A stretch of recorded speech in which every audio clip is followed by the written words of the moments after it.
All aboard. Sorry for the delay. The cough has been extremely resistant today, and though I've pulled out all the stops for it, I cannot guarantee that I will be able to keep it down and shut out throughout the to a decent degree throughout the entire stream. So, if it gets bad enough, I may just have to call this stream a loss and start from the top next week. I'll give it my best, but I'm not expecting stellar performance.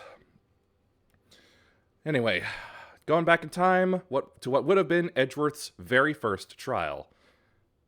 Well, but something went wrong, which would make his very first trial against Mia his true first trial. Let's see what happened. I forgot to update. Later.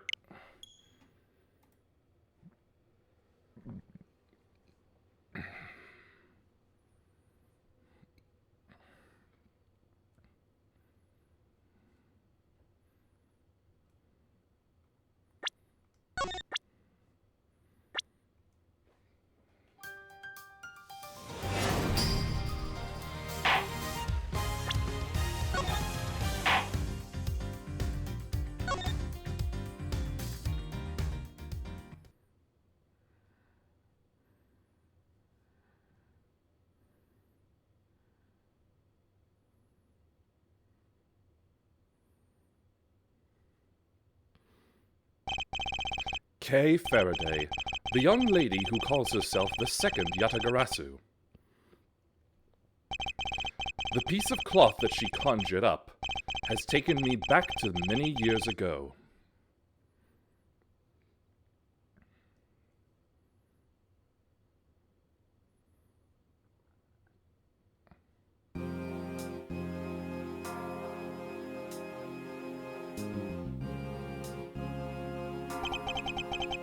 Yeah, that's right. I did it. I killed the guy. But it was the great thief Yatagarasu that told me to do it. I asked the defendant, just what exactly are you trying to say? Don't you get it? I know the true identity of the Yatagarasu.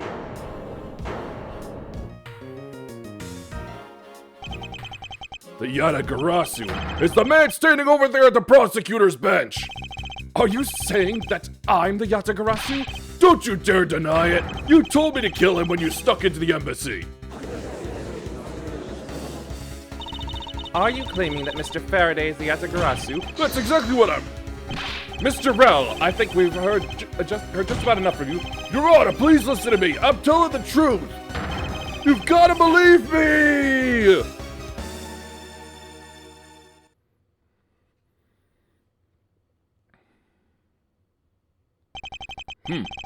In accordance with the defendant's accusation, a new prosecutor shall be called to replace Mr. Faraday.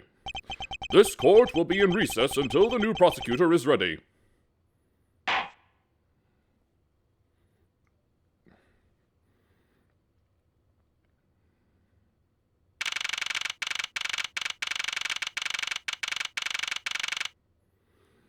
Yes.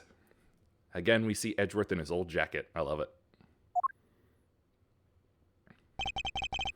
It's almost time for me to enter the courtroom. And so it is that my first assignment as a prosecutor will be as a replacement for a prosecutor who has been accused by the defendant. Edgeworth. Sir.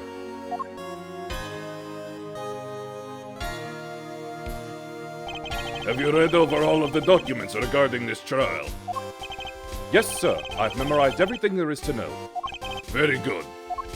The paperwork for the prosecutor substitution is just about complete.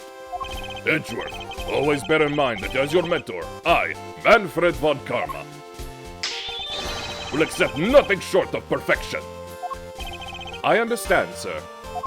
To have the chance to stand in court at such an early stage in my career, I am honored and proud. As I have watched over your studies, I am giving you this very rare chance. Prove yourself. Crush the defendant's pathetic lies into oblivion. Yes, sir.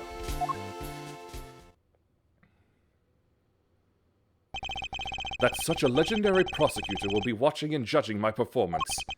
I have to be perfect in every way.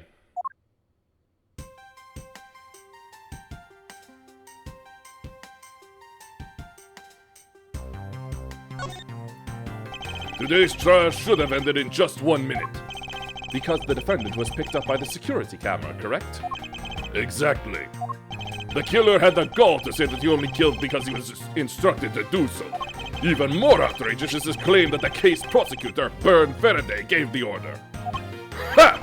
Faraday is such a fool. He's been cornered by his very own prey. Sir, are you an acquaintance of Mr. Byrne Faraday? He is a pathetic man who speaks nothing but nonsense. Nonsense? He once tried to explain to me a way of punishing those who cannot be brought to court. Those who cannot be brought to court? That is nonsense, for no man is above the law. Well, there are always a few exceptions. However, there is no reason to even deal with such individuals. A prosecutor is a guardian of the court, one with no obligation to outside matters. Thus, there is no reason to deal with such individuals. I see. Edgeworth, disgracing yourself as Faraday has will not be forgiven.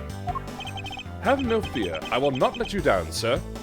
In place of the accused prosecutor Byrne Faraday, I'll prove the defendant's guilt. Very good. I've secured an hour of recess for you to prepare to do just that. Show them all the power of Von Karma! So, have you achieved a firm understanding of the case? Yes, sir. I have memorized everything that is written down in the case files. Well then, explain the case to me. I want to see if you really know what you are talking about. Understood.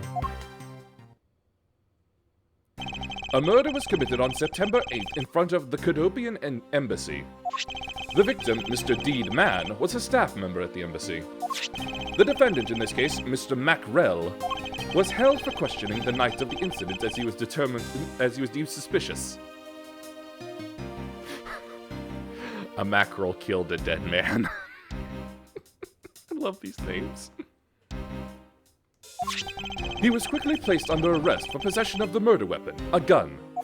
Furthermore, at the time of the murder, the great thief Yatagarasu had successfully infiltrated the Cadopian embassy as well.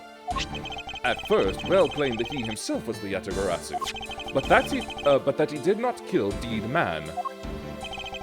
I wonder what he expected to gain from such a desperate lie. It's possible that he wants to go down while in the spotlight if he is found guilty. There truly is no limit to people's insanity. But I digress. Continue, Edgeworth. Yes, sir. During the trial, the prosecution presented the security footage that captured the murder. The footage clearly showed Mr. Rel as the murderer. The act of Mr. Rel firing the gun could clearly be seen from the visitors' gallery. Upon seeing that, the defendant retracted his statement and admitted to the murder.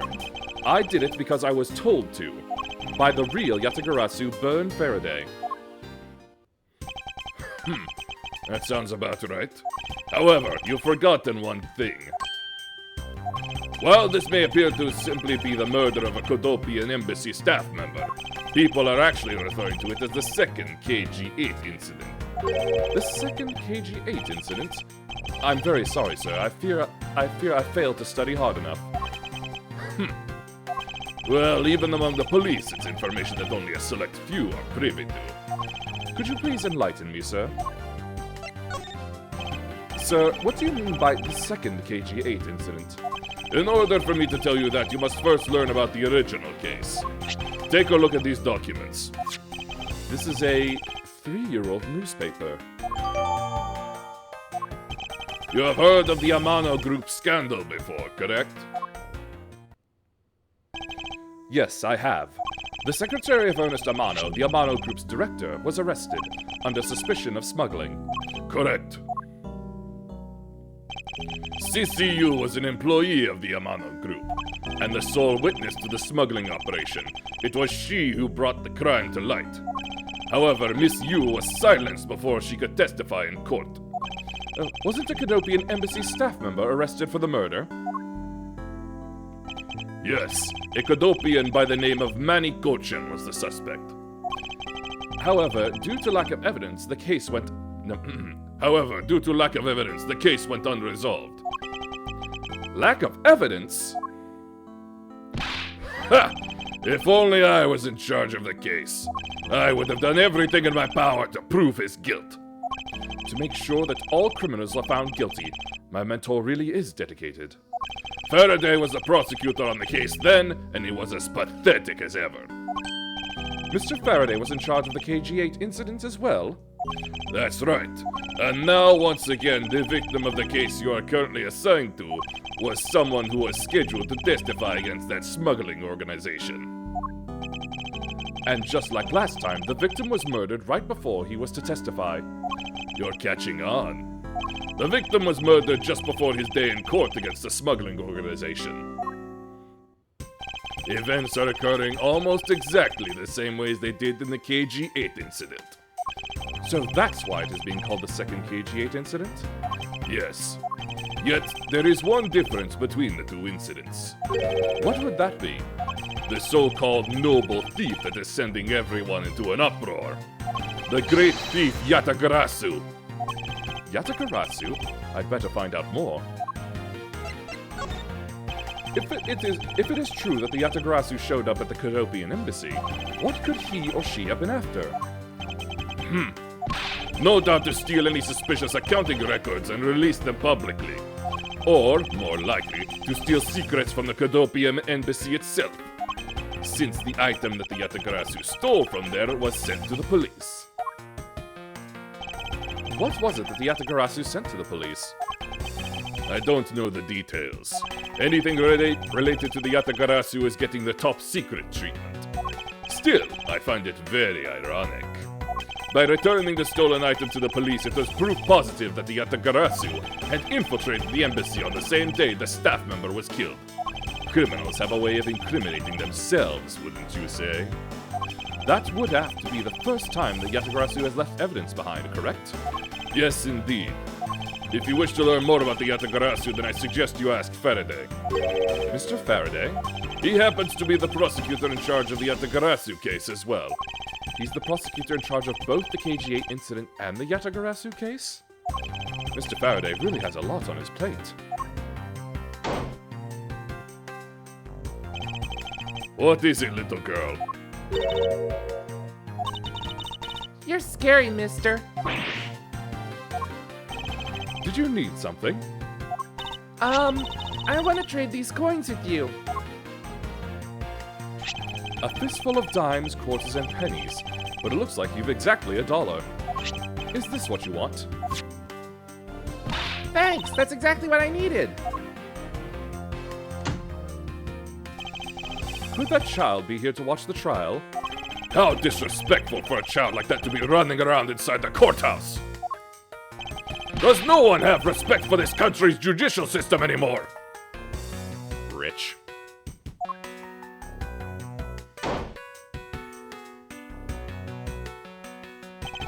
The paperwork for the prosecutor's substitution is complete. Why, you! Do you even know how much time there is left before the trial resumes? I'm so sorry. I can have you mopping up this courthouse instead of protecting it in an instant.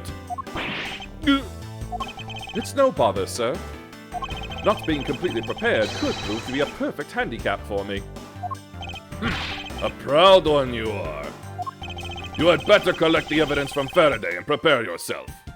It's time for your debut, Edgeworth.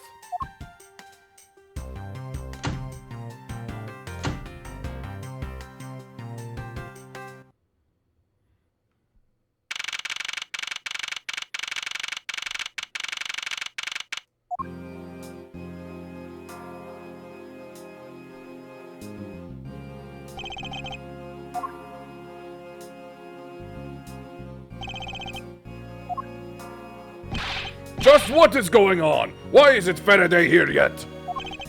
How is it possible that the defense is not prepared yet either? Bailiff, where is Mr. Faraday? I'm not sure. I wasn't really paying attention.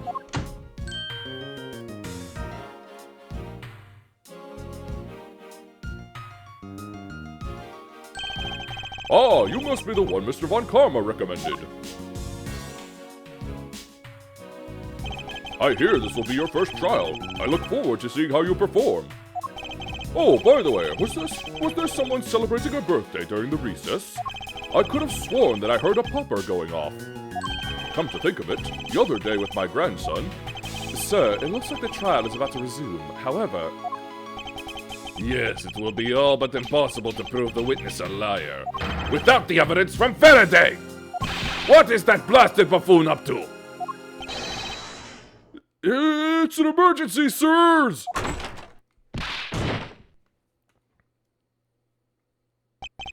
Silence! There shall be no yelling in the sacred hall of law! Bailiff, remove that man from this courtroom at once! Please, wait! You have to listen to me! There's an emergency! Defendant lobby number 2! Mr. Faraday, the defendant! The two of them, they're both dead, Your Honor! What? What?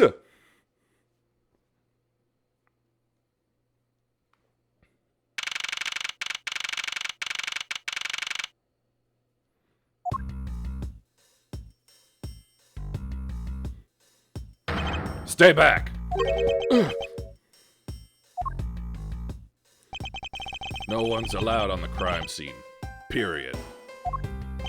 Just who does this oddball think he is? This is becoming quite the hotspot. Isn't she Mr. Rell's defense attorney?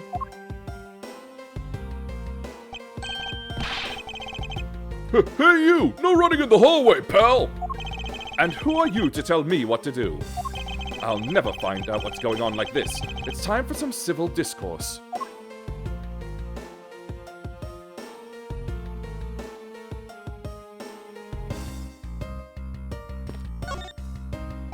Excuse me, but who are you? Detective Terrell Bad.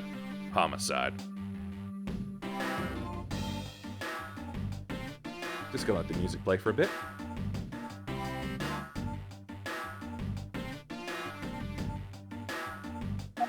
I was informed of the situation and came as quickly as possible. So how did you arrive and inspect the body before me? Faraday requested for me to testify in the trial. Plain and simple. Mr. Faraday requested that you be here. I've already contacted HQ about the situation. I've got nothing to say to you, kid. Kid? I'm Mr. Faraday's substitute in today's trial. Therefore, I insist that you update me on the situation. I can't back down here. I have a right to know. Do I need to teach you a thing or two about how to talk to adults, kid? Is he threatening me? Is he going for his gun? It's just a mirror. How dare he trick me like that? Faraday was stabbed to death with some kind of blade, and he had a gun in his hand. The other man, a Mr. Macrell, was shot and killed. He was found holding a bloody knife in his hand. Was there anyone else who went into defendant lobby number 2? Yeah, that big lug over there. His name's Gumshoe. He was in charge of guarding the place. He's claiming that no one else entered the room. If that's the case, then they must have killed each other, correct? Maybe. Such impudence! This guy is really testing my patience. Why was I not informed that you were going to testify in court? Homicides aren't my only gig. The Yatagarasu case is also one of my assignments. So you were called upon to comment on the Yatagarasu's characteristics, in order to assess if Mr. Faraday really was the Yatagarasu or not? Well, looks like you just might have a brain after all in that head of yours, son. Son? I'm not your son, Pops!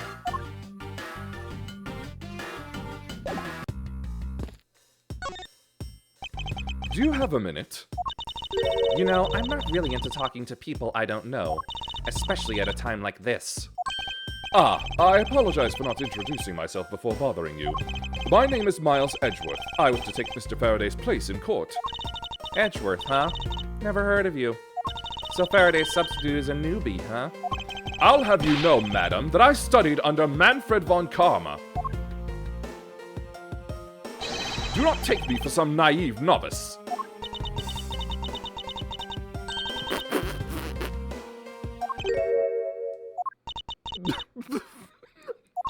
Do not take me for some naive novice?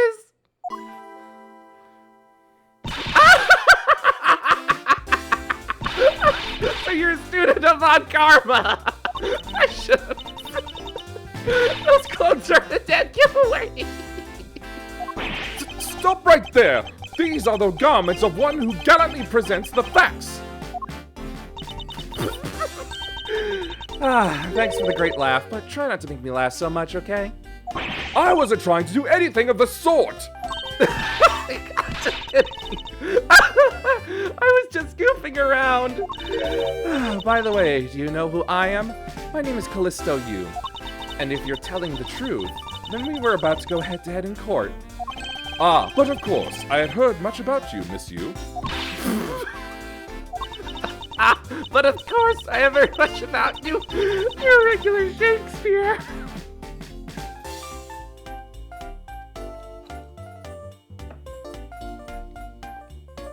Did I see something funny? I'd like you to update me on the situation. I don't really know anything. Why don't you try talking to those detectives over there? If that's the case, then why are you here?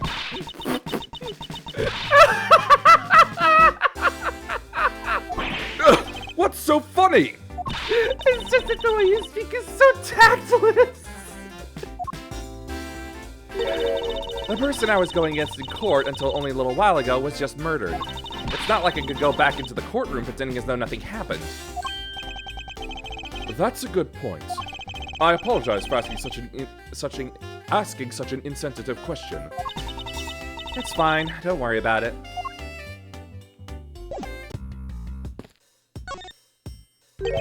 And you are? Who, me? Hey, pal.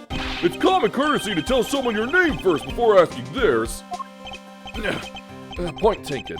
My name is Miles Edgeworth. I am a district prosecutor. A prosecutor? I've never seen a prosecutor as young as you, pal. I've told you my name. Now would you mind telling me yours?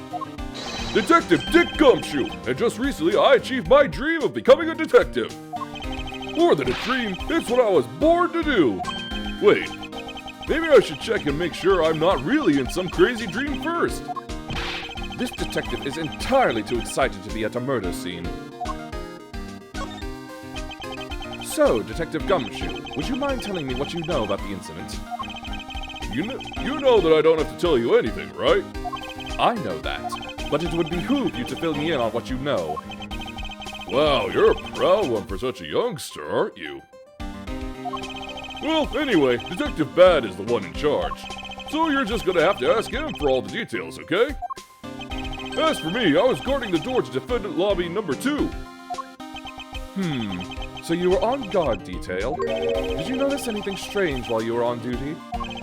Well, I freaked out when I heard a gunshot and then I kind of froze. You're a detective and a measly gunshot scared you that much. Then again, I could hardly claim to not know what it's like to hear one at close range. Then Detective Bat came running to the scene. We went into lobby number 2 together and both men were lying there, dead. Is that everything? Yeah, that's it. I was in the hallway the whole time, but I didn't hear a single peep of a struggle. Interesting. Other than the gunshot, you didn't hear a single sound of commotion.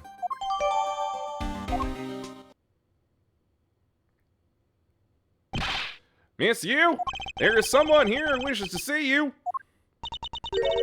Who is it? A Cadopian embassy staff member by the name of Manny Cochin. What's going on? Detective Bad and Miss Yu's moods just changed all of a sudden. Wait a second. Wasn't Manny Cochin? I'll be right there. It's nice to see you again, Miss You. Why are you here? I have no desire to ever see you again. Now. Actually, would you mind stepping outside for a brief chat? Fine, let's go.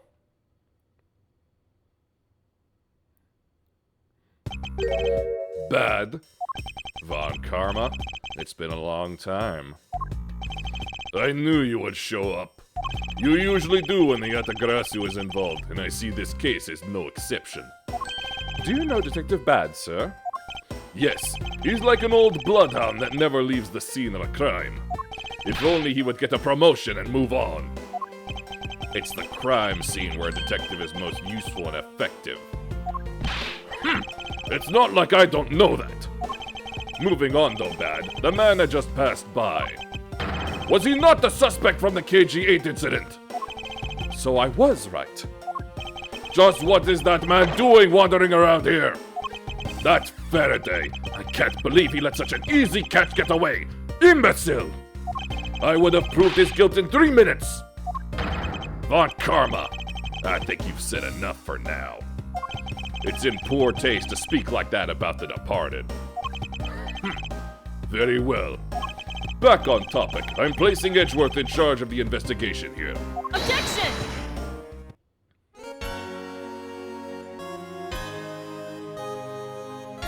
Papa, how can you place him in charge? Franziska, what are you doing here? I'm here for summer vacation. What else? Franziska von Karma, so she is here on vacation from Germany. She is the daughter of Manfred von Karma and a student of his, who's also junior to me. You're the one who's junior to me, and don't you forget it! You're not conveniently avoiding the bar examination, are you? Ha! If you were able to pass, then I'll have absolutely no trouble at all. I'll never allow myself to lose to you. Never! Why does she always have to be this competitive? Anyway, Papa, are you really assigning Miles Edgeworth to cover the case? Yes, I am. Why do you ask? Well, you know, I'm close to becoming a prosecutor myself. And I am 100% confident that I can do a better job than him. That's just like Franziska. She has no problem bad-mouthing someone right in front of them. Bad. Yeah. These two will be conducting the investigation. What? You want me to let both of these kids loose on the crime scene? Ah, this is a perfect opportunity for them to work on their prosecutorial skills. A crime scene is not a place for children to be messing around in. I'm the one with the authority over this crime scene, Bad, and I will not tolerate complaining. Edgeworth, Franziska, I leave this case to the two of you. Understood, sir. Yes, Papa. I'll go take care of the paperwork now. Remember, I'll accept nothing but a perfect report from the both of you. Do not disappoint me!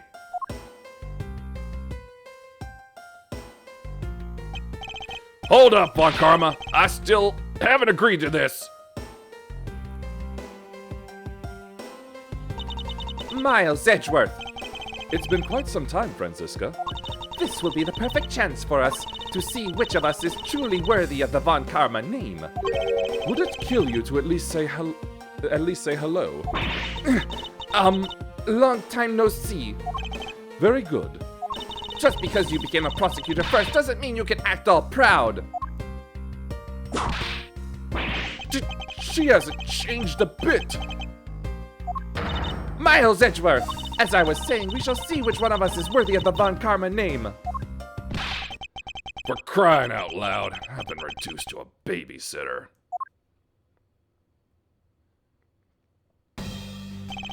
It looks like Mr. Von Karma was successful in convincing the detective. That's just like him. He never fails. Now, I'd appreciate it if you could quickly run me through the facts, Detective Bad. You're better off checking things out on your own. Very well. Seems like getting help from Detective Bad will be a most arduous task.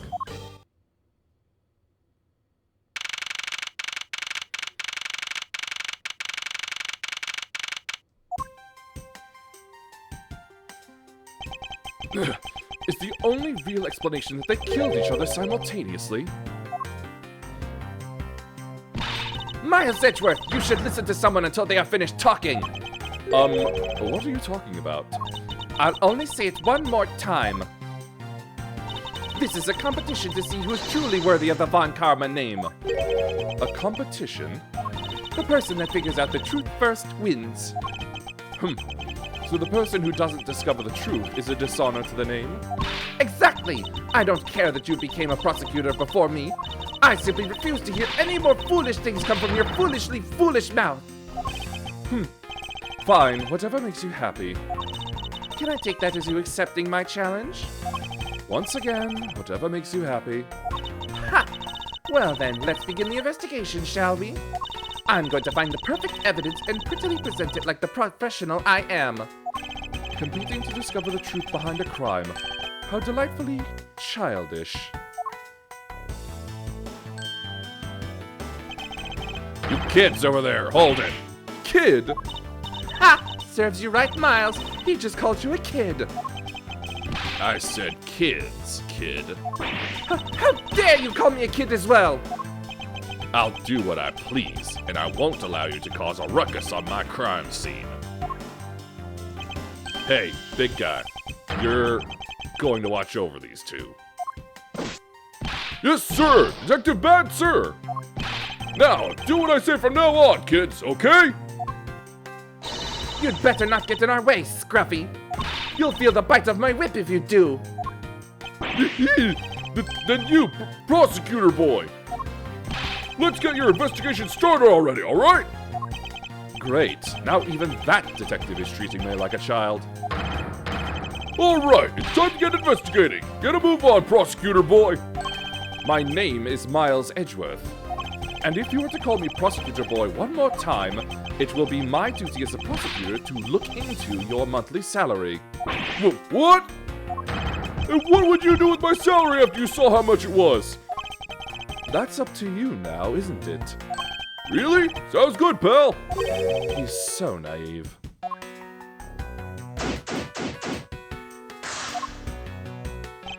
Detective Bad, may I have a word with you? What is it? It appears that both a knife and a gun were used as murder weapons. Yeah, it does. That leads us to our first question of the investigation. Where did the men acquire the weapons? The gun was inside of Faraday's bag. It was a piece of evidence that was presented in the trial earlier today. It was used to kill the Cadopian Embassy staff member. But I never heard anything about the knife. Mr. Rell was being held by the police. There's no way he could have brought it in. Which means it's possible that Faraday had the knife on him from the start as well. Could it have been a piece of evidence that had yet to be presented? But then, why doesn't Detective Ban know about it? Wait, what if? It's possible that Mr. Faraday brought the knife in under the guise of prosecutorial evidence. He could have then brought it out and attacked Mr. Rell with it. Huh. Maybe you've got a brain in there after all, kid. Is he going to treat me like a child forever? It looks like Mr. Faraday attacked Mr. Rell first, who then counterattacked. That's the only logical conclusion you can draw from a scene like this. Not yet. I feel that it's much too early to be drawing conclusions already. I must first find conclusive evidence so as to protect the honor of the Von Karma name. There are some plastic bags stacked up on the table. There's a tea set too, but there doesn't seem to be any sign of a disturbance. Yeah, the table's all neat and tidy. Maybe they were super quiet in their scuffle? After all, I didn't hear anything from out in the hallway, you know? Maybe the plastic bags scattered on the floor are throwing us off?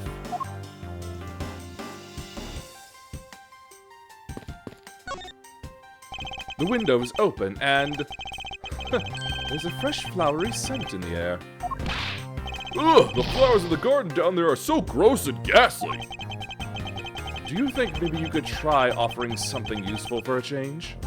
Well, at least there's no way someone escaped through this window, pal. They wouldn't wake up and smell the flowers after a fall from the 3rd floor.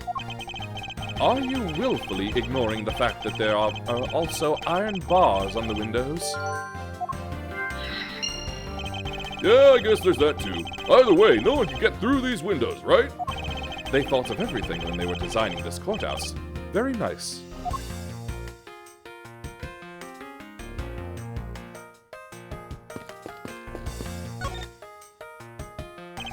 It looks like Mr. Faraday fell on top of Mr. Rell. At first glance, it seems like they must have killed each other. However, using logic, the only logical conclusion is... Aha! what was that outburst for? My detective instincts just hit me real hard. It was Mr. Rell that fell first, see? You don't need a detective instinct for that. It's common sense. But I suppose we won't know much more than that until after I examine the bodies.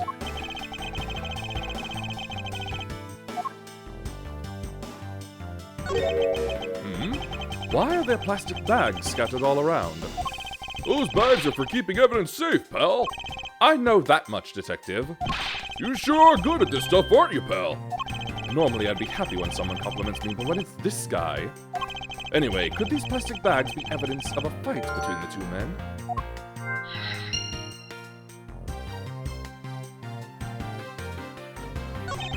Looks like Mr. Faraday died while holding the gun in his right hand.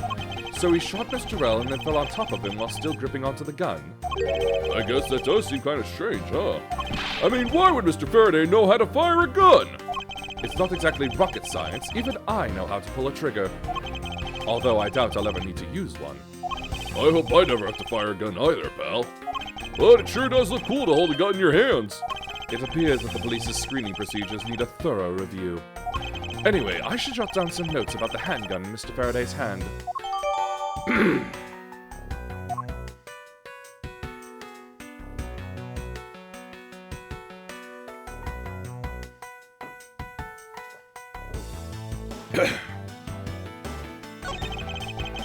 Looks like Mr. Rell died with the knife in his hand.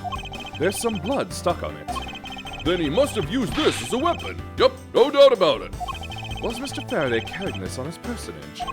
Did he bring this as a piece of evidence for the trial? Or did he bring it with a very different intention in mind? I should jot some notes down about it.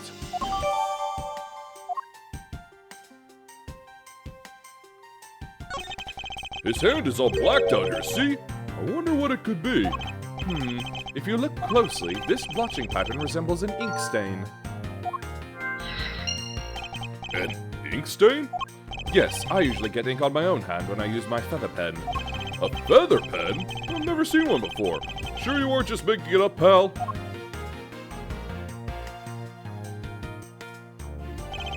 Mr. Rell's cause of death was from being shot, correct? That's what we think, but it's hard to tell with him lying face down. Death is bad enough, but it's truly lamentable that someone would try to hide the truth. Are you sure they were trying to hide something? I can't confirm Mr. Rell's cause of death with his body positioned like that.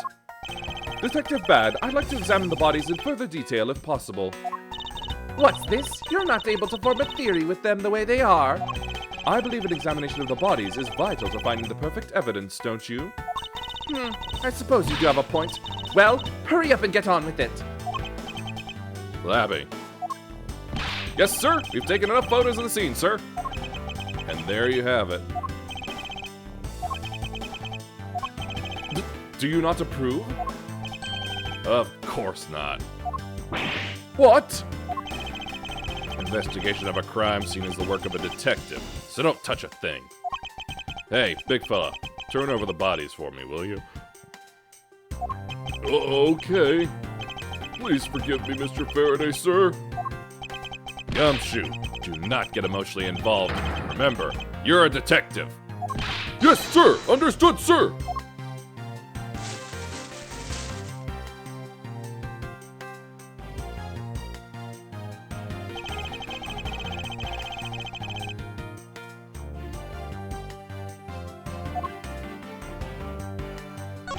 There's something in his breast pocket. It's a fountain pen. Hey, you know, I always keep a pencil behind my ear. It's because Detective Bad is always telling me you should always write your name on everything you own. Yes, somehow you do strike me as quite a forgetful individual. There's a knife wound in his chest here, see? I wonder if the wound matches the knife Mr. Rel is holding. Labby. Yes, sir. Verifying now, sir. Make it quick. From the look of things, one could deduce that the knife Mr. Rel is holding is what killed Mr. Faraday. Shot in the chest. It takes some guts to fire a gun in a courthouse. I mean, I've been a detective for a whole week and I still haven't fired a single round yet. There aren't any burn marks on his clothes. That must mean... Wait, burn marks? A round grows very hot as it is discharged from a firearm. Therefore, burn marks are usually left when a shot is fired from point-blank range. Ergo, Mr. Rel must have been shot from at least a yard or two away. You sure do know a bunch of neat stuff for your age, pal. Apparently, this detective has as much common knowledge as your everyday marsupial.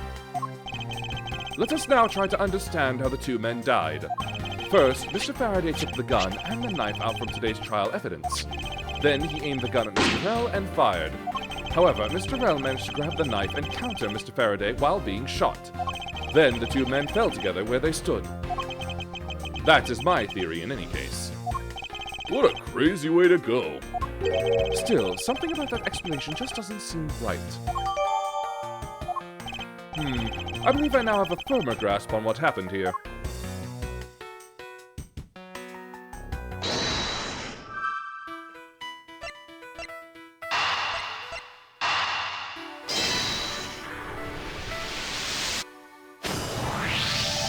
That splotch on Mr. Faraday's hand, I wonder if it might be the ink from his fountain pen.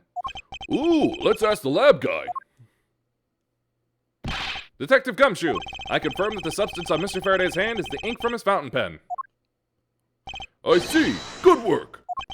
You know, I've always wanted to say that, even if it was just one time in my life. If Mr. Faraday wrote with his fountain pen in his left hand, I think it's fair to assume that he was left-handed. It appears that Mr. Faraday's pen is very important to our case as well. Okay, if you say so, pal.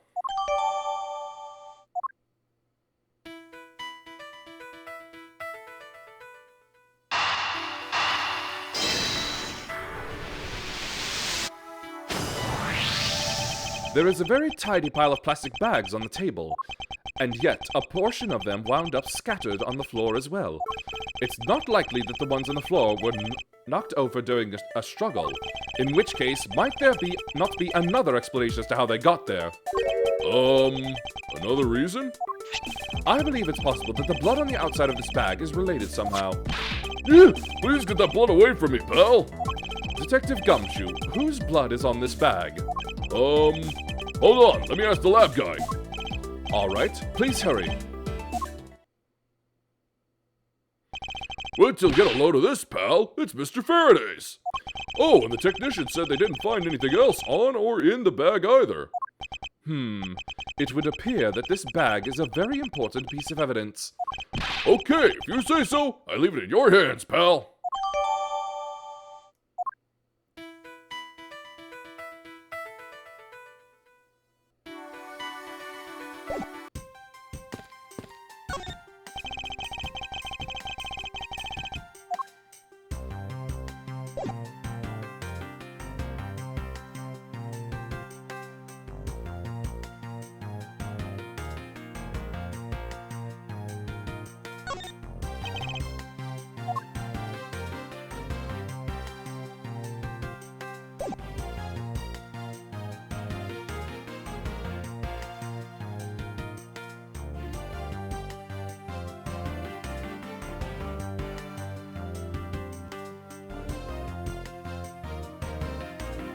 Hold on, this seems to be a problem here.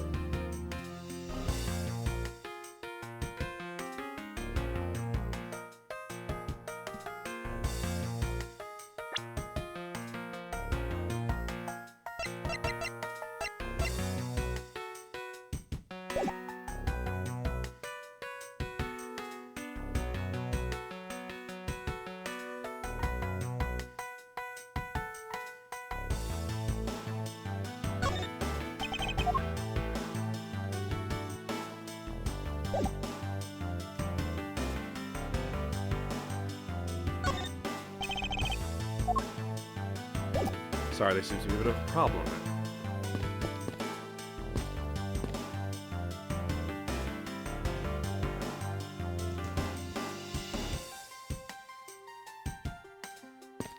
Oh, yeah. Whoa! What is it, Detective Gumshoe? My TV at home is so tiny compared to this one, pal. Then perhaps you should purchase a more normal-sized television like this one.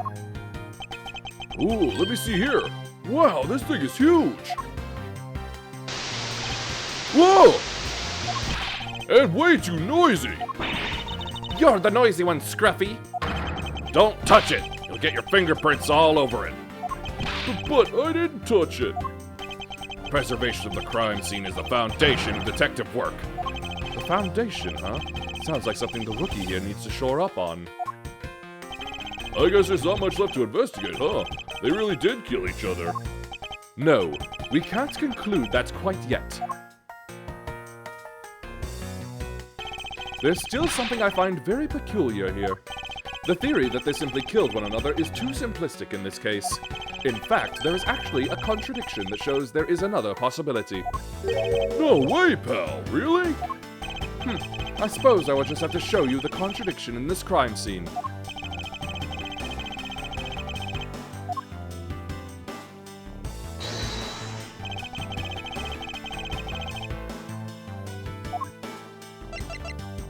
Eureka!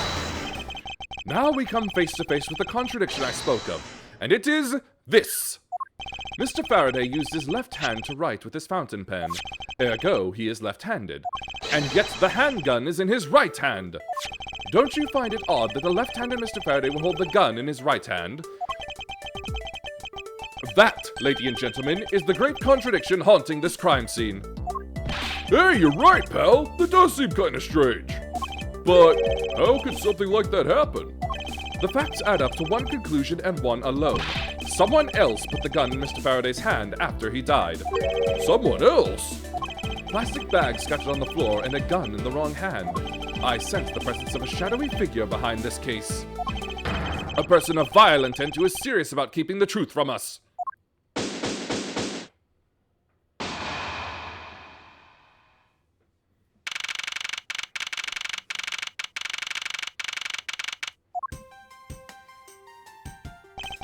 Here's the autopsy report.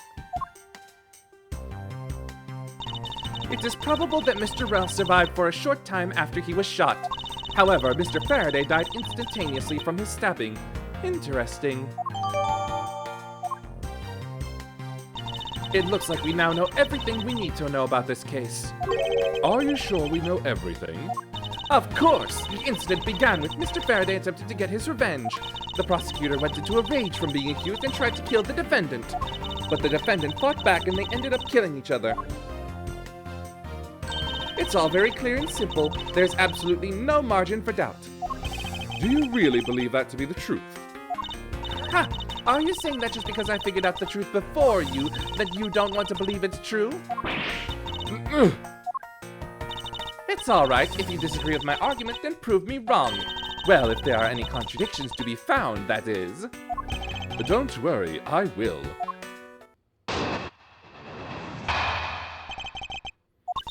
Mr. Faraday's death was instantaneous, while Mr. Rell survived for a short time. From this, it is obvious that Mr. Faraday died after he shot Mr. Rell. And Mr. Rell, while on the brink of death, stole Mr. Faraday's knife and stabbed him.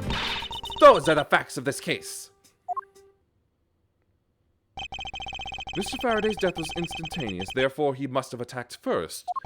Proving that logic to be false is probably the fastest way to show her that she's wrong. In that case, I should first look for any holes in her theory.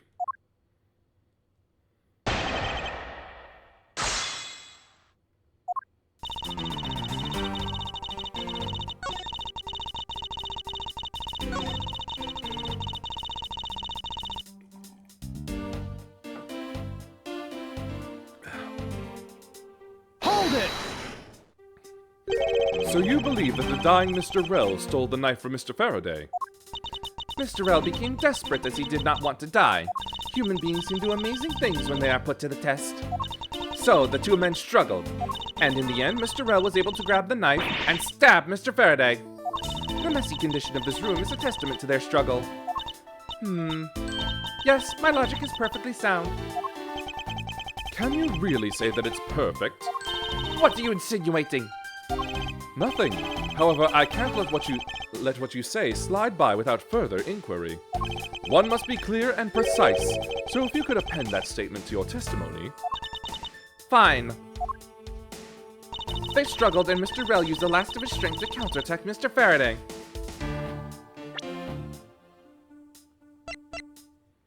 Objection! If the two men were fighting, their struggle would have surely caused quite a bit of noise. However, Detective Gumshoe testified that he heard absolutely nothing. Ha! You place too much faith in that detective's testimony, you know. But for the sake of argument, let's say there wasn't a fight. How then did Mr. Rel get his hands on the knife? Mr. Faraday's bag was sitting right here in lobby number 2. It is not hard to imagine that perhaps Mr. Rel saw a chance and took it out at some point. So, what you're saying is this. Mr. Rel took a chance when he saw the opportunity and took the knife from the bag. And then Mr. Faraday shot Mr. Rel after being stabbed? Isn't there something strange in Franziska's statement just now? Wait, something doesn't add up. Oh, really? It's simply not possible for Mr. Faraday to have shot Mr. Rel after being stabbed.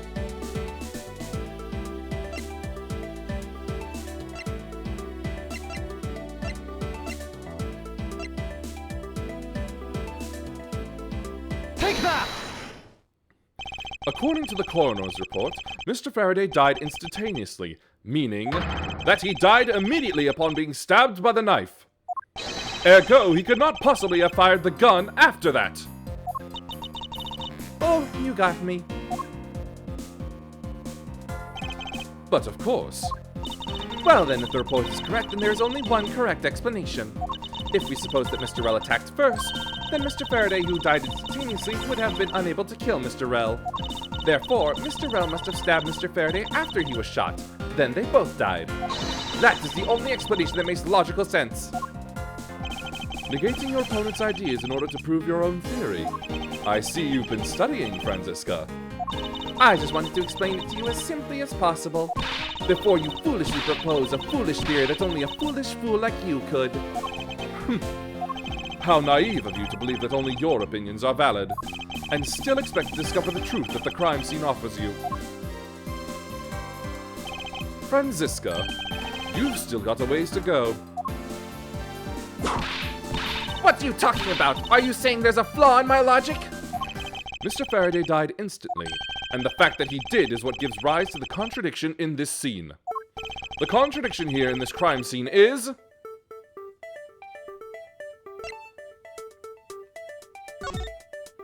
Let me get this straight. What you're arguing is this. Mr. Faraday took the gun from his evidence bag and shot Mr. Rel. Then, the wounded Mr. Rel found an opportunity to take the knife and strike back. Upon being stabbed, Mr. Faraday died on the spot and Mr. Rel died thereafter. If that's the case, then how do you explain this? Take a good look at the order in which their bodies are piled. No! Mr. Faraday's body is lying on top of Mr. Rel's. Therefore, Mr. Rel must have died before Mr. Faraday. Impossible! Yes, I agree that it seems strange no matter what angle you approach it from. Which means that the real mystery behind this crime scene that we must solve is... No, not so fast, Miles Edgeworth. What now? I simply think that you ought to think a bit more outside the box, and that it's even clearer now that the incident started with Mr. Faraday's murderous intent. She sure bounced back quickly. An explanation won't be enough this time. It's going to take some very decisive evidence to prove her wrong.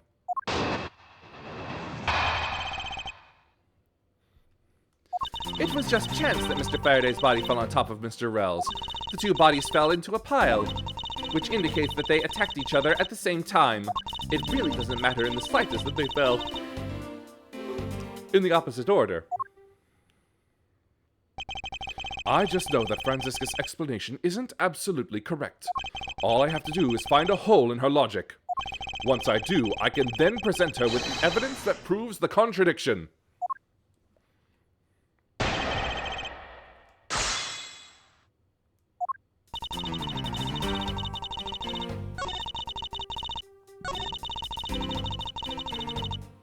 it! What do you mean by they attacked each other at the same time? I assume Mr. Faraday had the two different weapons in his hands. He made to attack Mr. Rel while holding both the knife and revolver. And then, after Mr. Faraday fired the gun, Mr. Rel grabbed the knife as he was falling and stabbed Mr. Faraday. That is how Mr. Rel wound up on the bottom with Mr. Faraday on top. At close range, that is more than possible. Yes, it's possible, but... Well, if you have any other ideas, then show me what you've got! Oh, I will. And to that extent, I'd like for you to append what you just said to your testimony. I don't see any point to that, but as you please. That fact indicates that they attacked each other at the same time from close range.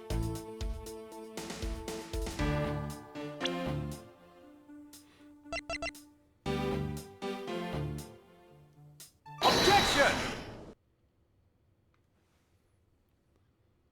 So you believe they killed each other at close range? Sorry, but that's impossible. Just as it is written in the crime scene notes, the firing of the handgun did not leave a gunpowder burn on Mr. Rel's clothes. Therefore, Mr. Rel and the gun must have been separated by a distance of at least 2 or 3 yards. Ah! Yes, this is by far the biggest contradiction. The two bodies are piled up on each other, yet the gun was fired from a distance. And with there being no chance that Mr. Rel moved that far after being shot, that leaves only one possible explanation.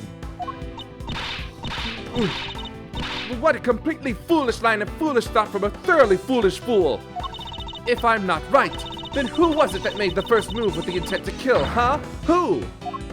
The person that attacked first with murderous intent, that would be... Here in this room, contradictions appear no matter which man we claim attacked first. Thus, there can be only one explanation. There was a third person here. It was that third person who killed both Mr. Faraday and Mr. Rel, and set their bodies up to make it look like a double murder. That third person is the real culprit. Miles Edgeworth, there's just one thing you're missing. Evidence, correct? Exactly. Everything you've said up until now is nothing but a story played out in your head. However, this is where the real test begins. Can you prove that there was a third person involved in this crime? Of course. If a third person was truly here, that fact would resolve the glaring contradiction. The proof that this has all been a setup made to look like they killed each other. I'll present it, and lay bare the final piece of the puzzle that's not yet in place. What is the piece of evidence that proves there is a third person involved?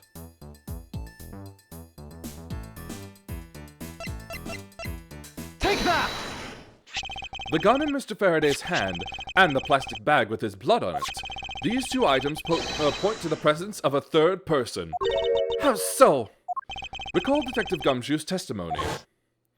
I was in the hallway the whole time, but I didn't hear a single peep of a struggle. If there wasn't a struggle in this room, then there shouldn't be any plastic bags on the ground, meaning that someone else must have deliberately scattered them around. Do you not see the possibility in this? Disregarding the gun for the moment, there's a high probability of blood splatter when a knife is used on a person. If the culprit held the knife with a plastic bag around it, they could use the bag to catch any blood splatter from when they withdrew the knife. Then, by spreading a few more plastic bags around, mixing the bloody one in with them, and arranging the room to make it look like there was a struggle between the two, they were able to conceal their presence. Ah!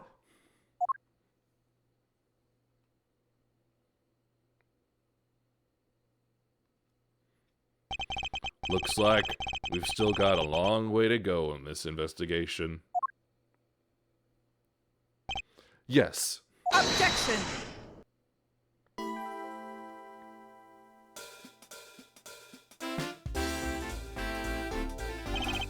Whoa, what the heck's up with you, pal? Mr. Bad, I advise you to place Detective Gumshoe under arrest. What? What's the meaning of this? Ha! Looks like you're not man enough to discipline your own subordinates. Don't you dare. That detective claims he was there, standing in front of the door the entire time. But I have it on good authority that it was all a giant lie.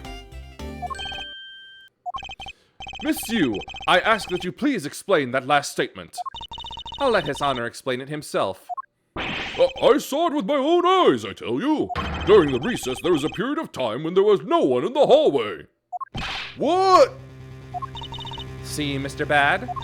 So I ask you, why would a detective who was supposedly doing his job the whole time want to fabricate such a lie? Gumshoe, did you kill Faraday? No! Of course not, sir! It would appear that the one who set this whole crime scene up is that detective, which basically renders his testimony a complete lie and wholly invalid. It looks like your perfect logic has just come tumbling down, Miles. I was in the hallway the whole time, but I didn't hear a single peep of a struggle. Was that statement really a lie? Detective Gumshoe, you're now a suspect in the murder of 2 men. Now, spit out the truth or so help me. I haven't lied to anyone, sir. Honest. I was really there. I was in the hallway the whole time. Hold it! Detective Bad, I ask that you please do not act without my permission. After all, I am the one that is heading up this investigation, am I not? Don't talk like you know what's going on, boy. All I want is for this investigation to run perfectly. Perfection is the only wish of a disciple of Von Karma, after all. Therefore, before you take Detective Gumshoe into custody, I'd like to set the record straight on something. And what's that? What should I ask Detective Gumshoe about? I suppose the one thing I'd like clarified is Detective Gumshoe's motive for committing this crime. Wait for the ad break.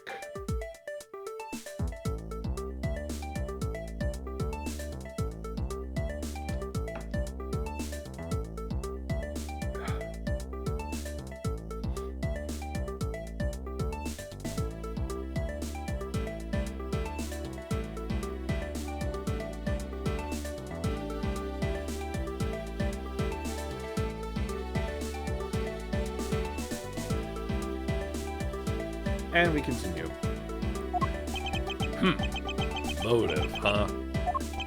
Gumshoe, you got a grudge against Faraday or anything?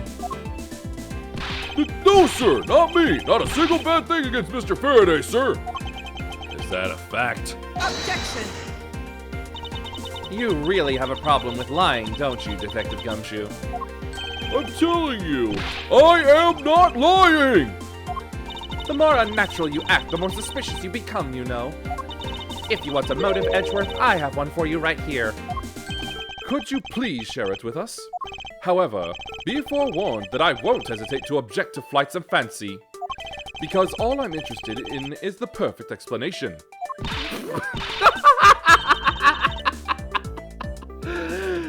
You're serious, aren't you? Fine. You amuse me, so I'll humor you with a little courtroom practice. It was about a week ago. I saw the detective get chewed out by a livid Faraday in front of the precinct. He stood there super pale, and Mr. Faraday yelled, "That's a salary cut for you, you nitwit!" A brand new detective suddenly getting his salary cut? That's reason enough for a grudge. Well, how's that for the perfect explanation? You totally misunderstand me, pal. No matter how mad I get, I could never hold a grudge. Quiet. We can't trust anything you say. Sir? There's nothing wrong with the motive she proposed per se.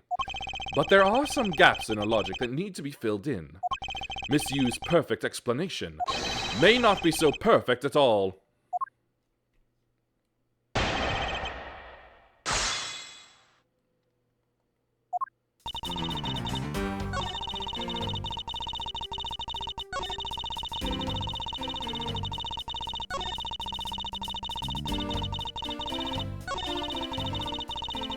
Hold it! You call your explanation perfect? Is it not to your liking? Unfortunately for you, it's just not up to my standards. Oh? Is there something you want me to clarify in that case? What should I do? Should I raise an objection? Alright, if you could clear this one thing up for me. I understand Detective Gumshoe's potential motive for killing Mr. Faraday. However, what about his motive for killing Mr. Rel? His motive for killing Rel? Like I would know. If there was no clear motive for both of the murders, then I doubt this incident would have occurred. Wouldn't you agree? Is there anyone else who might have had a grudge against either of the two men? Or should we look into that ourselves? Oh, in that case, I have absolutely no idea. What? But that's impossible. She must know something. Wait!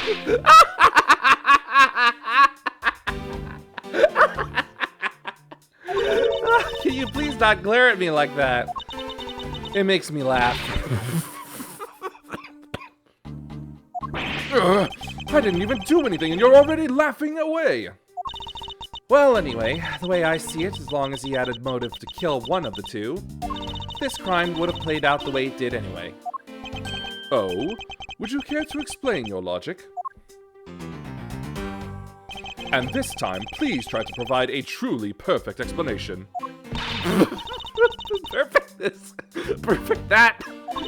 Stop being so uptight, or is that a requisite trait for being avant karma? Miles Edgeworth, I demand that you shut this rude woman up! I wish you'd both be quiet for just 1 second. Oh well, I guess I'll just have to explain it to you kids.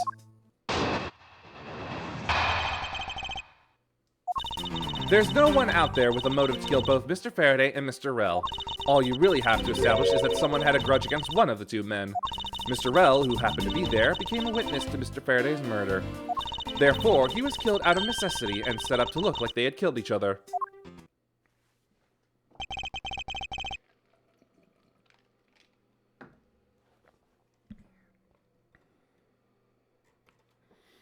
I wonder if that's really true. Is there no one out there with a grudge against both men?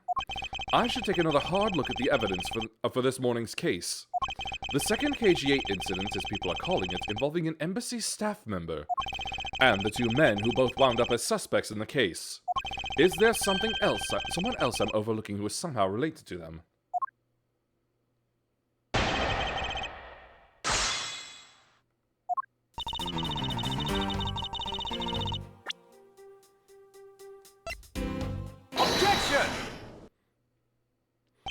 Miss Yu, I believe there is someone you overlooked in making your statement.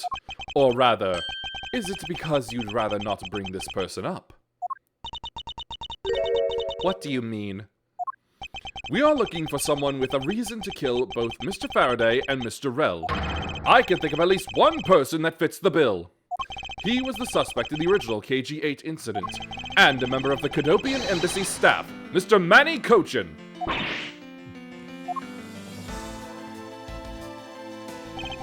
That's right, the very man who came to visit you earlier out in the hallway.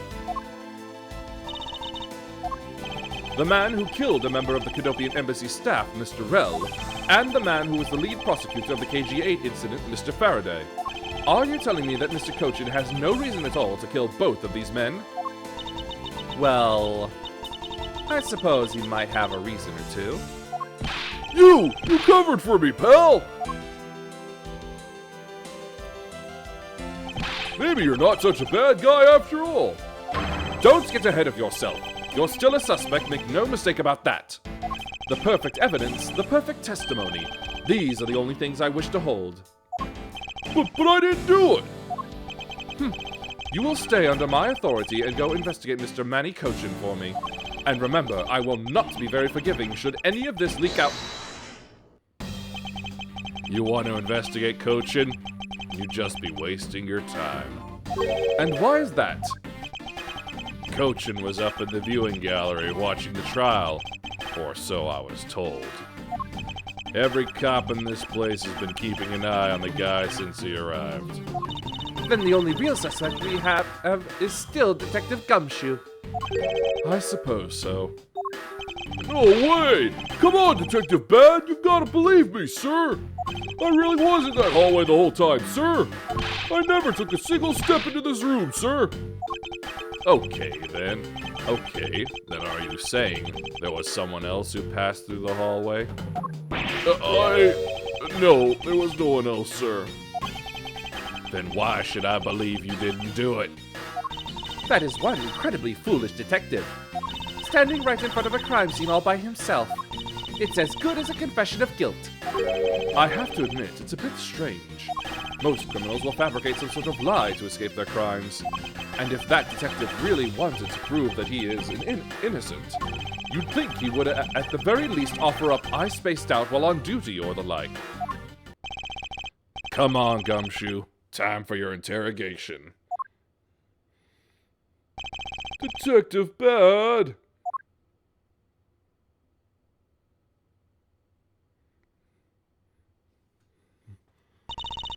Miles Edgeworth, I will go on ahead and report this to Papa. And that, as they say, is that. Right, everyone? Ho, ho, ho.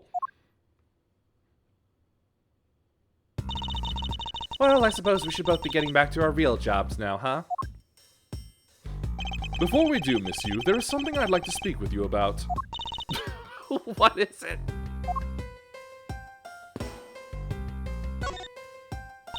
So, what did you want to ask me about? The current case of the murdered Cadopian Embassy staff member. I've heard that people have begun calling it the second KG-8 incident. Only among you law enforcement types. And what about it? I'd like for you to tell me everything you know about the original KG-8 incident. I'm afraid I can't help you. I don't know anything beyond what was reported in the papers. No, I believe you know much more, since you are directly tied to the KG-8 incident. I'd appreciate it if you'd stop with the false accusations.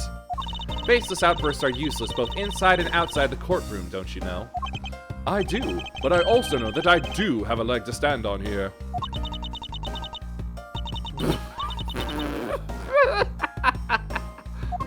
Think you can stop making that ultra-serious face in front of me? If you could please stop laughing for just 1 second. I'm not going to make any headway like this. I'm just going to have to show her exactly how related to the KG incident she is.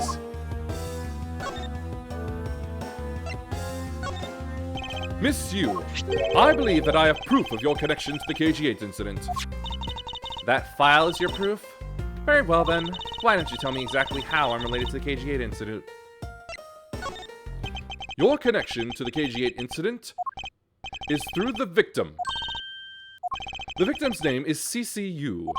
You will note that she has the same last name as you. Can you really still tell me with a straight face that you are not related to this case?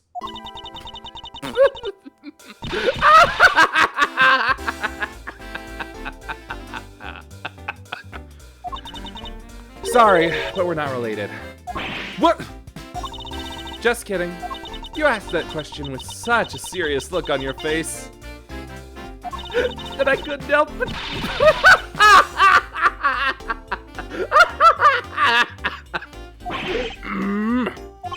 Miss Yu, I ask that you please tell me the truth.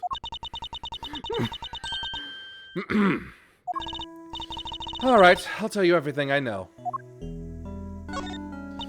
As you guessed, the one who reported the smuggling activities of the Amano group was my sister, CCU. As I thought. And she was killed right before she was to testify at the impending trial by Manny Cochin. But because he was tried once and was acquitted, he gets to live out the rest of his cushy life completely carefree. All because of a lack of evidence. No, I heard that the evidence to convict him did exist. What? I heard it from Mr. Faraday himself after Mr. Cochin's trial was over. Apparently a man in black made off with the most important piece of evidence. Then the evidence had been tampered with? Isn't it just like a criminal to do something like that?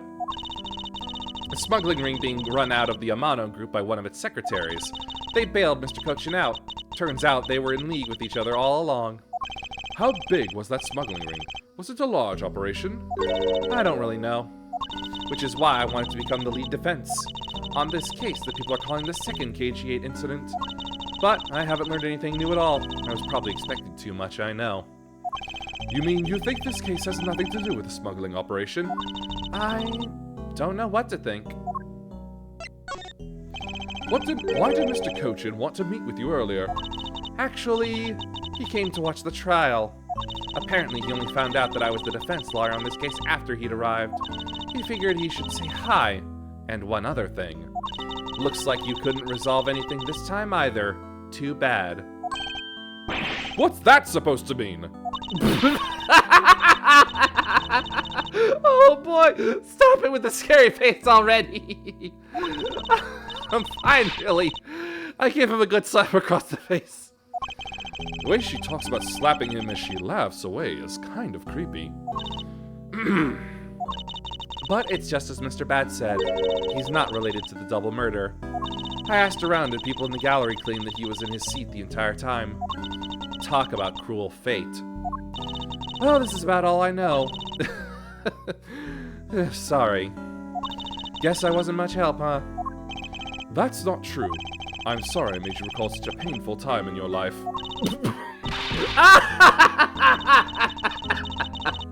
Edgeworth, you really are too serious for your own good. You really need to learn to relax. We wouldn't want you to die of stress, would we? Thank you for the advice, but there's no need to worry. I work in my own way, and I will catch this criminal in my own way as well. You'll see.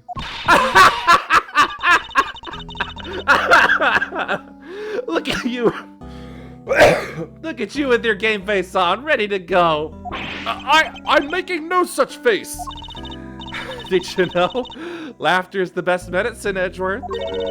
Don't you get tired of making such a serious face all the time? I'm charged with making sure that all the criminals of this world are found guilty. I have no need for laughter. There you go, making that face again. Oh well. I've got to get going. I still have a few loose ends I need to tie up. The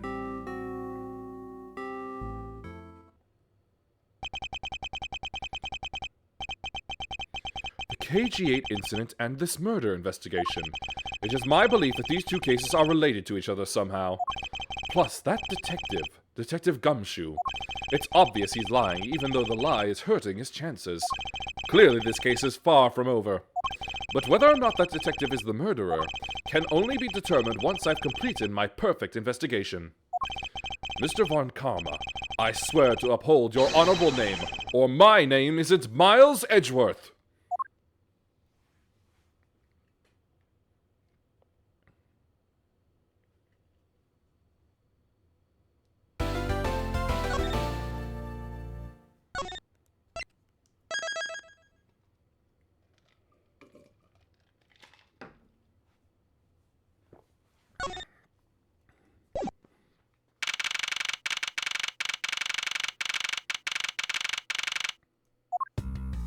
Sir, what is to become of the trial into the Cadopian Embassy staff member's murder? Indeed, since both the suspect and the prosecutor are now dead. The case will be dismissed. In other words, the trial ends here prematurely. Ha! Looks like you'll have to wait just a bit longer for your big debut. I suppose it can't be helped. The evidence for this trial will be transferred to you in a little while. Sir, what do you think about the murder of the Cadopian Embassy staff member? And the murders of Mr. Faraday and Mr. Rell? What an outrageous circus it has all become. That Faraday brought it all upon himself with his naivete. An outrageous circus? Right, sir. I grow weary of this topic. Edgeworth, I will have you assigned to a different case. Papa, you'll come and watch my courtroom debut next, won't you? I'll consider it. Sir, if I may, please allow me to continue with my investigation. Whatever for. I know that there is already a suspect in the murder of Mr. Faraday and Mr. Rell. However, there is not enough evidence to prove that it was he who committed the crime. I'd like to continue investigating in order to find the perfect proof of his guilt. The perfect proof? Don't make me laugh! A worthless person like you has no right to claim such a thing as perfection. Papa, who do you think is the real culprit behind these murders? Miles and I were competing to see who can find the real killer first. Plus, being able to investigate a real crime scene is a really rare opportunity. It would give us some real-life experience, wouldn't you agree? If you want to investigate this case that much, then do as you wish. Then you're allowing us to continue?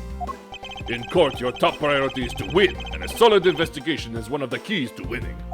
We have to make sure you become recognized as a first-rate prosecutor, don't we?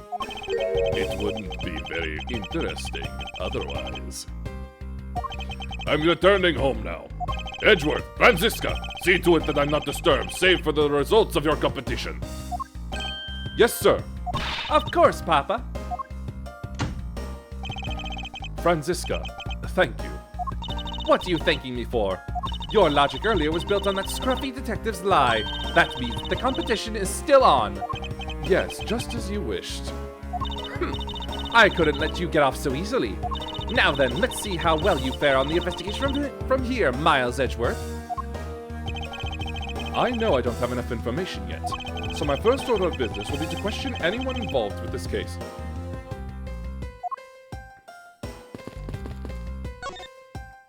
Miss Yu. Oh, it's you, Edgeworth. And who are you? Wait, you were at the crime scene just now, weren't you? You should be disbarred for not knowing who I am. I am Franziska von Karma, and I am about to become the successor to the family name. About to? I guess that means that for now, you're still just another kid. In which case, it's only natural that I didn't know who you are. Why are you whipping me?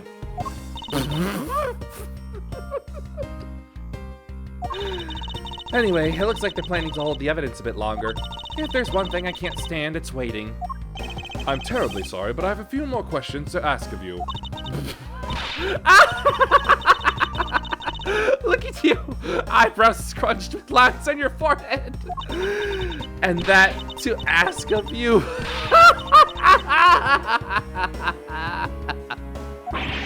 What exactly is so funny? Sorry. I'm just bad at dealing with the super serious atmosphere. Apparently, they failed to teach you proper behavior at a crime scene in law school. I feel much better now. So, what is it that you want to talk about? I'd like to inquire as to where you were at the time of the murder. We were in defendant lobby number 1 the whole time, up until we heard the gunshot. And by we, you mean... And by we, I mean Mr. Bad. If you don't believe me, feel free to ask him yourself.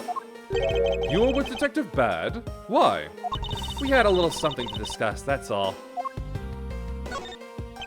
So I take it that you are acquaintances with Detective Bad? Yeah, he was the detective in charge of the KG-8 incident. Detective Bad was also related to that incident? That's right. He was the one who was supposed to protect my sister, Cece.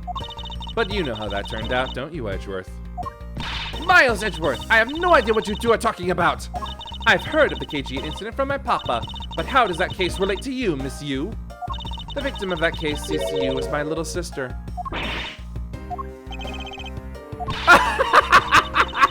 You're making that super serious face again! I'm fine. Really. I just make it a point to rub some more salt in his wounded pride every time I see him. The way she talks about doing that as she laughs away is kind of creepy. Oh, speaking of Mr. Bad, he and Mr. Faraday, I'd say they made up just about every single time the Yatagarasu made a move. It was practically a given that the two would meet up at every one of the crime scenes. I see. He did mention that he is in charge of the Yatagarasu investigation earlier. Maybe I should ask her what she knows about the Yatagarasu in more detail. You claim that at the time of the murder, you were with Detective Bad. But don't you lawyers usually discuss the trial with your clients during a recess? We do, and that's what I was planning to do.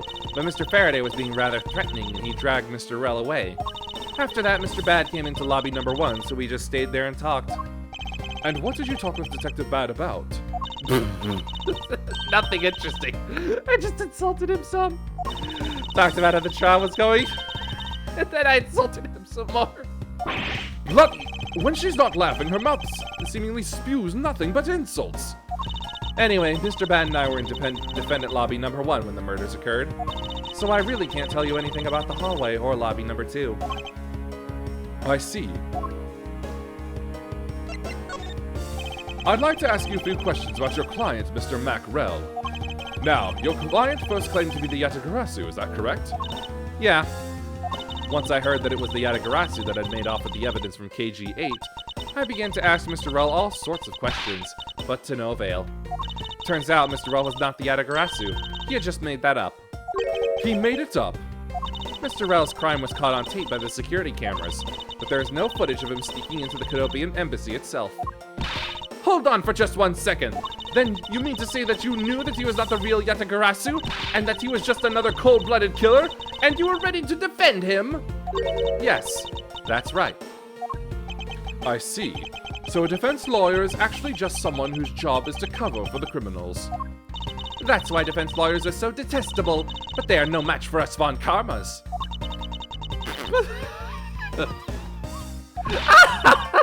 I don't believe it! You're serious! Why don't you save that face for something really worth being serious about? And Edgeworth, do you remember what I said earlier? I have my own agenda. I'm still on the hunt for leads regarding the KG-8 incident, alright? And for that, you have not a single qualm about defending a known killer? Don't put words in my mouth. I said no such thing.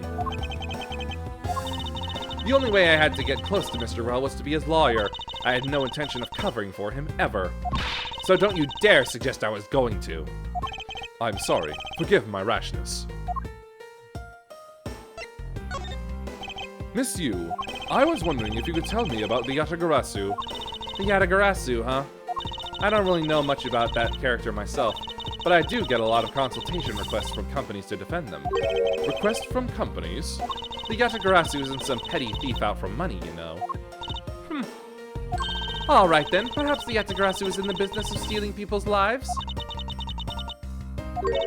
You're not very funny or witty, are you, little Miss Von Karma? Franziska, be careful about who you whip. Choose carefully, you may be subiting. There, I chose carefully, just like you wanted.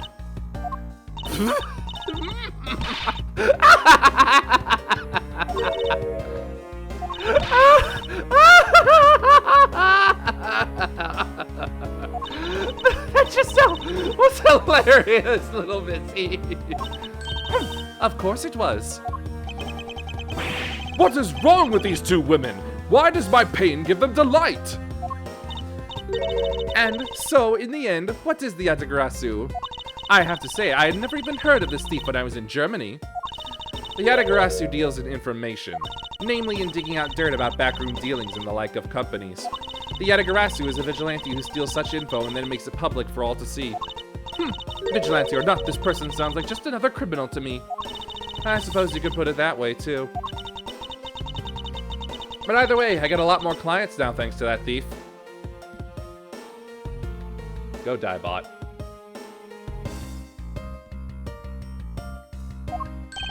Sounds like Miss Yu is profiting nicely. I suppose I've gotten all I can out of Miss Yu. I should move on and speak with Detective Gumshoe now.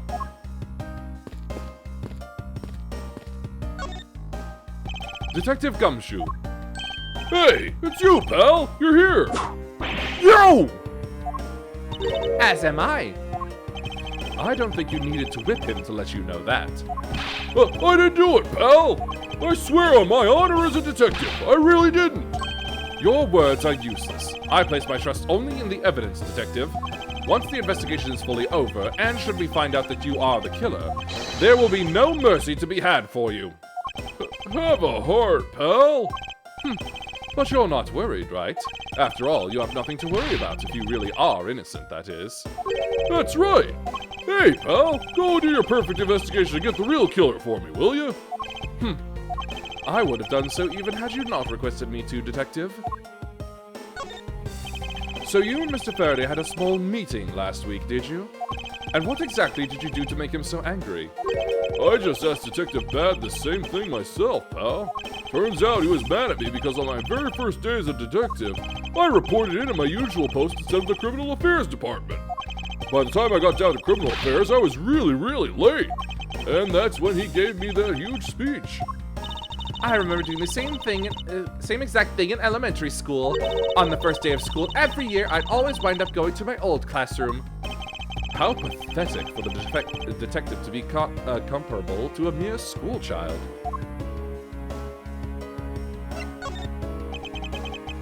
You claim to be standing guard in front of the door to lobby number 2 during the recess. However, when did you receive the order to do so, and from whom? Earlier around 3:20, and from Detective Bad, pal.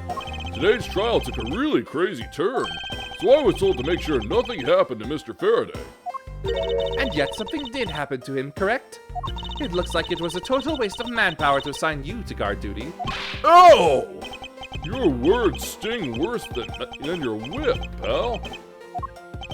So it was Detective Bad who ordered him to stand guard, huh? Now then, Detective Gumshoe, is there anything else you'd like to tell me? Nope, not a thing, pal. In that case, allow us to take a look at what you are carrying on your personage. Ah! Wait! You can't do that! There's nothing of any particular value here. Well, my handcuffs and badge were confiscated by Detective Bad, so, you know. And what is that open envelope I see sticking out of your coat pocket? Ah! Hands off, pal! Just show it to us already! Yo! Annual bonus check within. $5 total. Except there is no check inside. You've had your look, now give it back, pal! It's my first bonus as a brand new detective! I just got it and cashed it today. I had literally no cash on me up until I did, you know? So that envelope is really special to me. Now give it back! You don't need rubbish like this. Don't worry, we'll throw it away for you later. How could you?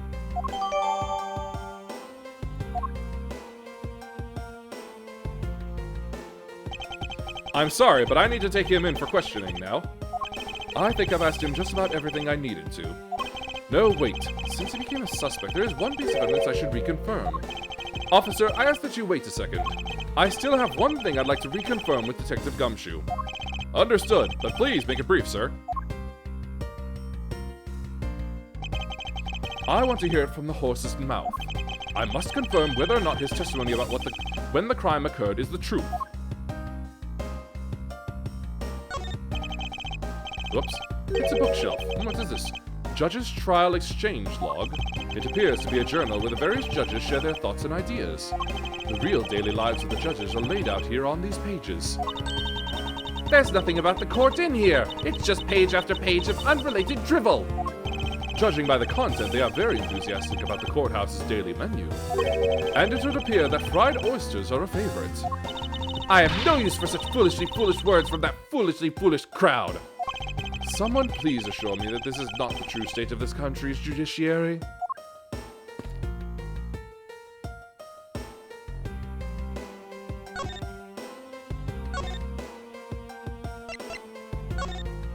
You told me earlier that you heard no sound other than the gunshot out in the hallway. Is that correct? No mistake about it, pal! Then you are also claiming that no one passed through the hallway either. Is that also correct? Yep, not even a single ant passed through that hall while I was on duty. You do realize that the lie you're telling is only making life more difficult for yourself? Huh? Oh.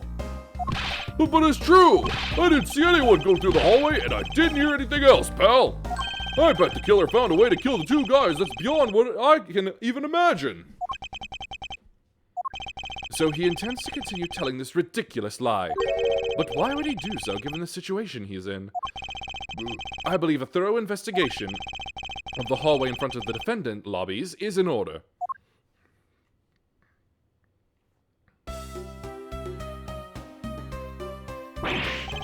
You! No!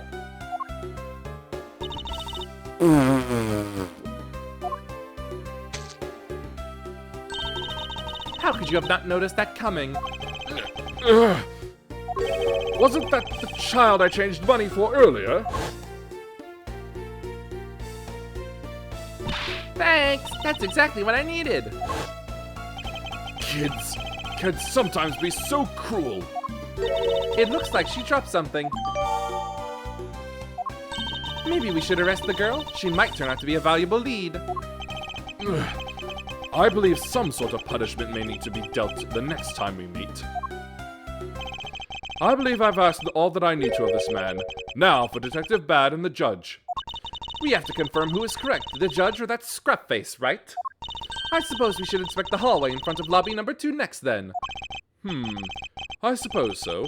Shall we head on over, Franziska?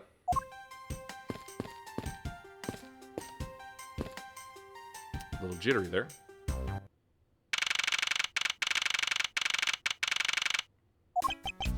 So, did you see anything else? No, I don't think so. I see. Well, thanks for your cooperation. Oh, it's nothing. Just doing my duty as a defender of the law. That'll be all for now. I'll ask again if I have any other questions. Anytime, Detective. Now, if you'll excuse me, I have a few loose ends I have to tie up. Oh, you're that new prosecutor Mr. Von Karma recommended, right? My name is Miles Edgeworth, Your Honor. And I'm Manfred Von Karma's daughter, Franziska Von Karma. I'm set to become the successor to my genius father any day now, Your Honor. I see, Mr. New Prosecutor recommended by Von Karma. I bit my tongue. Are you alright, Your Honor? Please feel free to refer me as just Miss Von Karma, Your Honor. As for him, just to Edgeworth is fine. Apparently somebody doesn't feel that I'm worthy of a proper title. Oh-ho!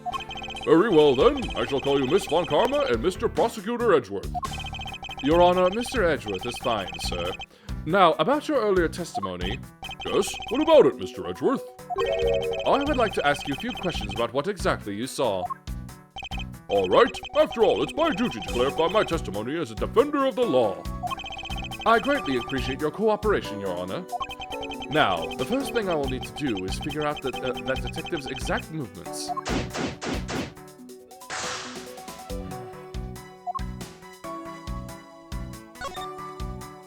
Your Honor, I'd like to ask you a few questions if you don't mind.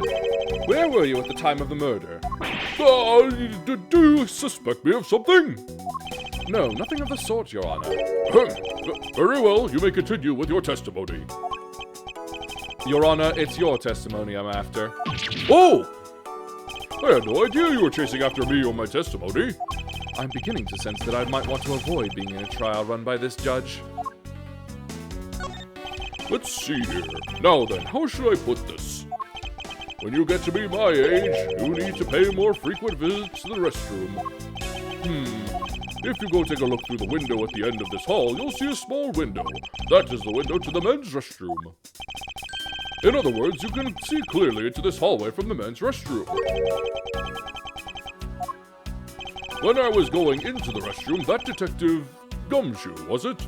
Well, he was standing in front of the vending machines buying something from it. However, and this I couldn't believe, when I was about to exit the restroom, there was not a soul in the hallway anymore. Your Honor, if you could please calm down and explain it to me rationally. Oh, I'm really sorry. Please, let me regain my composure. It was really suspicious. That's what my finely honed judge's intuition said. Although, well, until the murders occurred, I just sort of brushed it off. Apparently, this judge doesn't understand the concept of staying calm. That's probably all I'm going to find out from His Honor. Mr. Edgeworth, may I return to my other duties now? Yes, I'm sorry to have held you up. Thank you for your cooperation, Your Honor. Anytime, Mr. Edgeworth, anytime. The judges in this country seem rather friendly. Yes, if not a little wishy-washy. However, I hear that they are known to hand down very fair verdicts. Detective Bad, I have something I wish to inquire about. Hey, how about doing some actual work, you? I wish to inquire into Detective Gumshoe's movements during the recess. You're getting in the way of the investigation. I have an order from Mr. Von Karma himself. Plus, I still hold investigative authority. So I hear you were the one who called for Detective Gumshoe to come down here. Faraday, that guy was just accused, you know? I just knew something was gonna happen. My detective's instinct told me. A lot of good it did. You couldn't even protect one lone prosecutor with it. Hold it! Franziska, I think you need to apologize. I'm sorry. I'm terribly sorry this was bad. Please continue. I used the phone on the first floor and called the precinct. I told them to send somebody over. And that detective's the one that showed up. And only upon his arrival did you set Detective Gumshoe to stand guard, Detective Bad? Yeah, I waited for him on the first floor.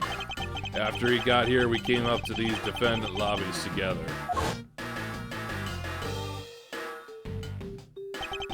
As we entered this hallway, we ran into you.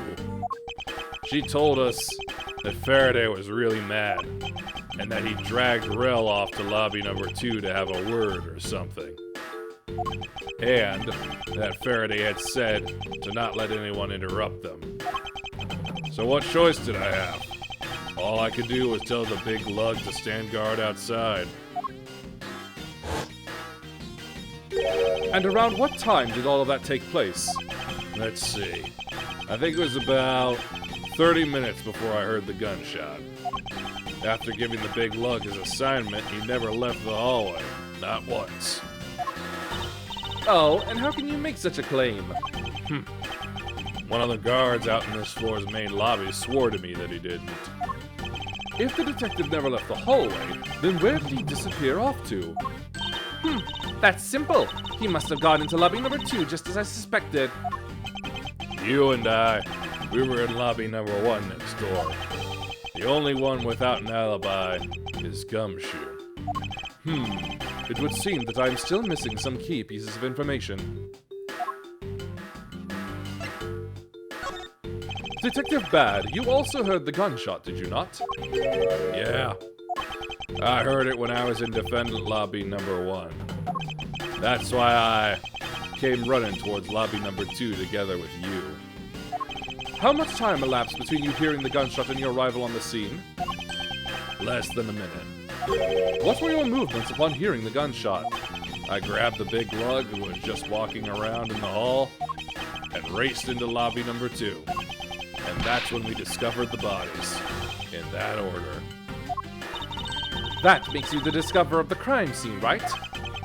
Yeah, I guess it does, little miss. I am about to become a prosecutor very soon. You will treat me with the dignity I deserve or else.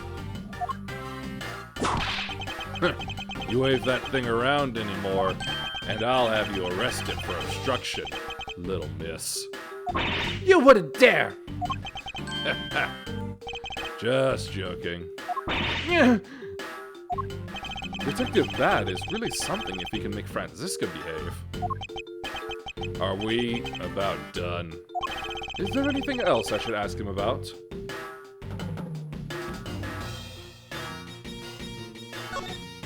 I'd like for you to tell me the exact time you heard the gunshot. It was around the end of the recess and the trial was about to start again, I think. He was supposed to make time for himself to transfer the evidence he was holding. But I got the sense he wasn't going to show for the handoff. So I figured I should go get him or he'd be late. And that, just as I thought that, bang! Sound of a gunshot hit my eardrums. So he heard the gunshot right before the trial was about to restart, huh? Are we done here? I don't have any time to waste. Oh, come on. All you're doing is standing in front of this door, doing nothing.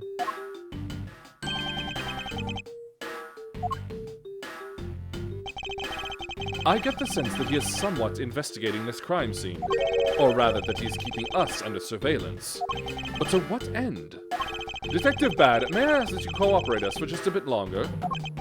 I don't have anything else to say to the two of you. You guys were the ones who said you wanted to investigate in the first place. Fine then, be obstinate. We'll just do as we please. Come on, Miles. You may no longer be willing to help us. However, may I ask for the forensic scientist's cooperation? Do as you like.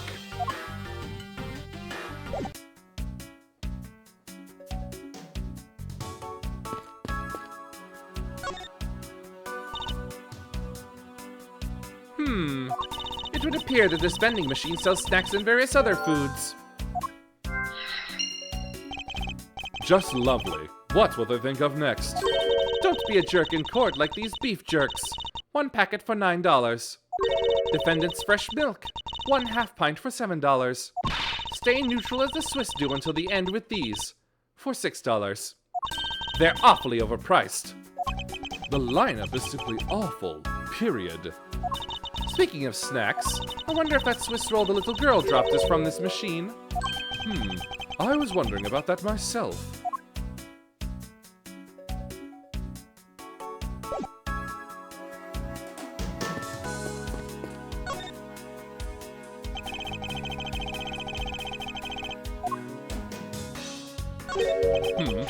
What is this? It's a pink-colored piece of trash, made of rubber. I feel like I've seen something like this before. Well, all I see is a piece of garbage. But you know, the fact that there is a litterer running loose inside the courthouse, It's simply unforgivable. ah! It's not like it was I who littered. Rubbish belongs in a rubbish bin. Yeah!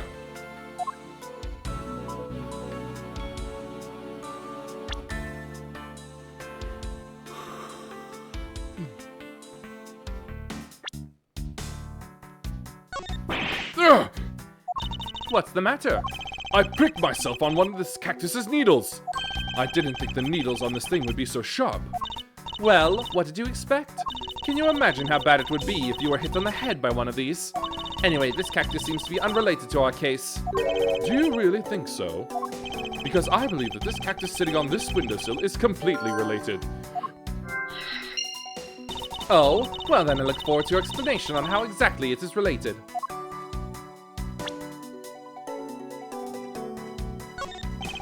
The dirt on this bench, it smells like some sort of sweet substance.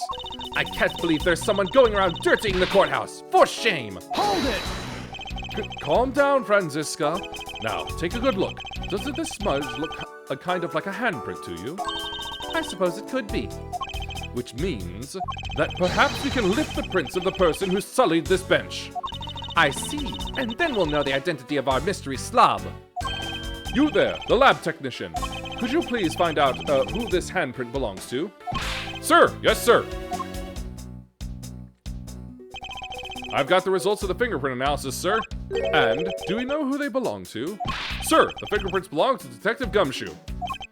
Oh, interesting. Good work, officer.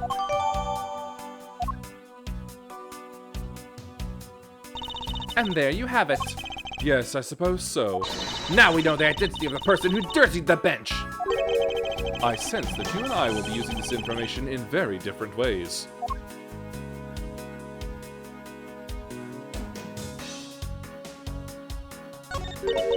What are these black speckles? I believe it's a pile of ants eating away. Oh, that detective! He claims that not a single ant slipped by him, and yet here's a whole hill of them! Ah! What are you hitting me for? As a replacement for that pathetic detective! Perhaps I should add this deduction to the detective's growing tab of pay cuts. Anyway, I wonder what the ants are eating. From the look and sweet smell of it, pieces of cake and chocolate from a Swiss roll. Miles Edgeworth, the courthouse is to be kept pristine at all times. No! It wasn't me that dropped food on the ground. The courthouse must be kept clean. Ugh!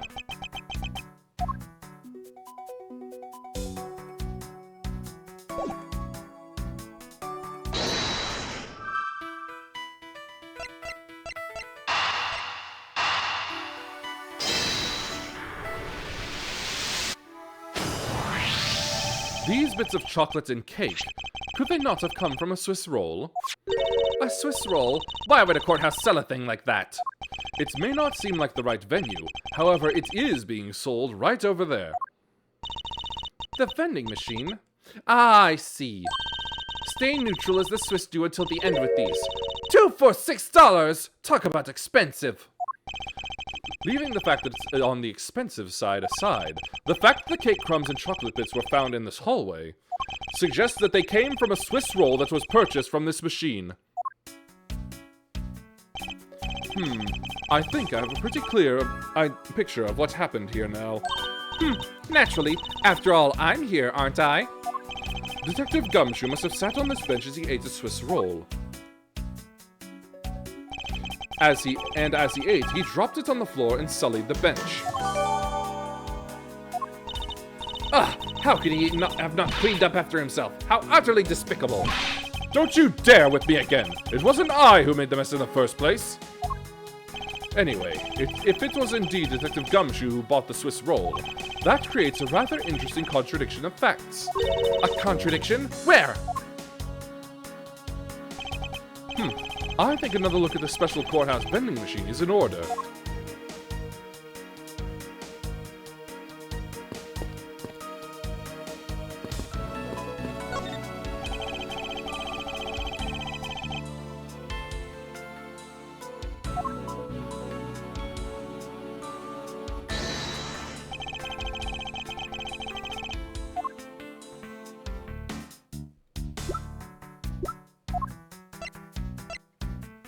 Eureka!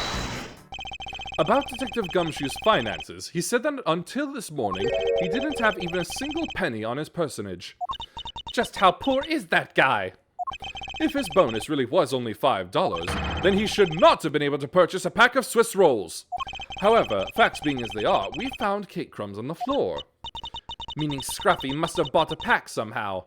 Indeed. That detective should not have been able to purchase a pack, and yet he did. The question is, how?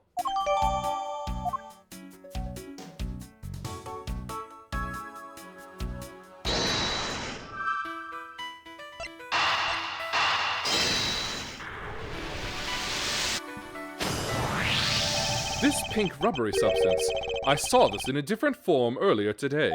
I believe this is a piece of a popped balloon. I suppose that's possible. The balloon probably got a little too close to our friend, the windowsill cactus. That would be the logical conclusion, yes.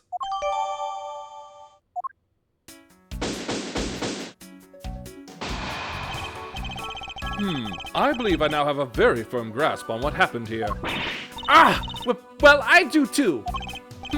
All right, Franziska, would you care to share what conclusion you've come to? Why should I do that? We're still in the middle of a competition, you know. We should be checking to see if your conclusions are wrong first, so you go ahead. It's almost cute that she's going this far to ensure that she wins. Almost. Very well, but first we need to pay His Honor a visit to correct his testimony.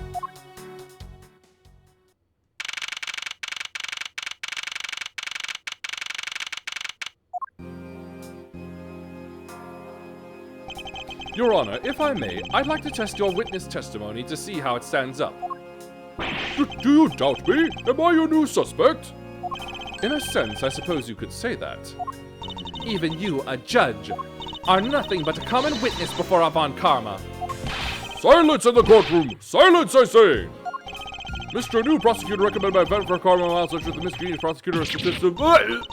You bit your tongue again, didn't you? As a defender of the law, I could never give false testimony. You can even place me under oath if you want. Very well then, your testimony, if you please.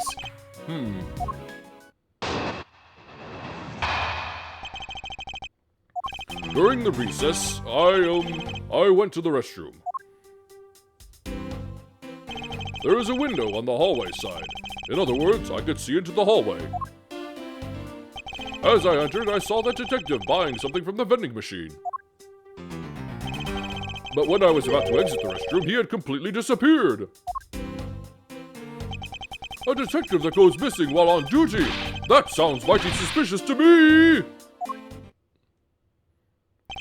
Your Honor, can you please try to remain calm? Oh! I'm so used to simply listening to testimonies that I got caught up in the excitement. I'm sorry, Your Honor, but I'm afraid I'm going to have to spoil your fun now.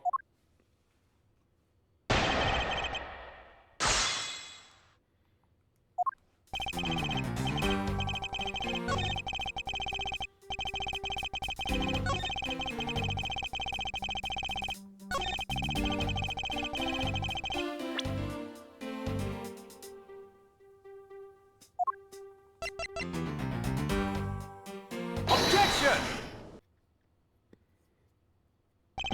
What was that finger wag for, Mr. Edgeworth? And don't you know it's rude to shout objection while someone is giving testimony? Ha! If you truly are a man of the law, then you must always be vigilant. For example, I never let an opportunity to shout objection pass me by. Miles Edgeworth, it's one thing to be passionate about your job, but this is real life. This is what some people may say is the pot calling the kettle black. Your Honor, I wonder if you might take a look at this for me? What is that filth? How dare someone dirty the hallway bench like that? Who is the culprit? That party is hereby found guilty of uncleanliness. If you must know, the uncouth bench sullier has already been placed under arrest thanks to your earlier testimony, Your Honor. Oh? Well, that's good. But who was it? We were able to discover something from the smudge on the bench, namely Detective Gumshoe's fingerprints. Not happy with committing just murder, he had to go and dirty the courthouse too? Guilty! Your Honor, please calm down. While it's true that the detective is the one who made the mess on the bench, we have not yet established that this action is related to the double murder. What do you mean? I believe that the detective bought a pack of Swiss rolls from the vending machine, and then promptly sat down on the bench to eat one.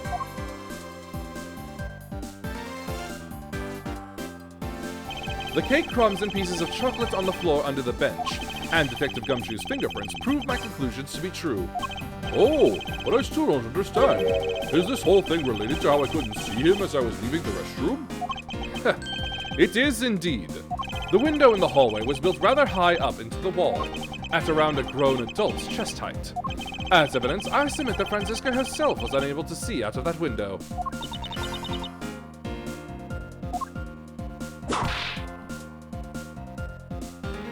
No! That was oddly delayed. I knew I shouldn't have used her height as evidence! Basically, what this means is that the area directly under the hallway window is a blind spot when the hallway is being viewed from the men's restroom. Then... It seems that you have made the connection. If someone were to sit on the bench under the window... Yes, even someone as large as Detective Gumshoe would effectively disappear from sight. What? You finally see, Your Honor. Your testimony has just proven that Detective Gumshoe was in the hallway the entire time. Oh, sorry. I didn't mean to say it with that much enthusiasm. All I wanted to do was try saying it for once. Here, let me try that again. Hold it! Is there something of value that you'd like to say?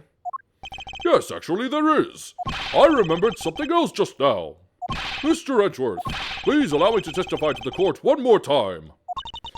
Even if we overruled him, he'd just keep on talking, wouldn't he?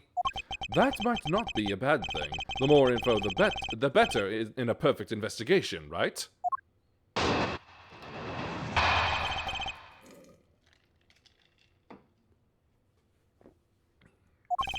I suppose it's possible you can't see a seated person from the restroom window. However, that doesn't mean that the detective was sitting there when I looked. Anyway, I forgot to testify earlier about probably the most important detail. As I was leaving the restroom, I heard the loud bang of a gunshot.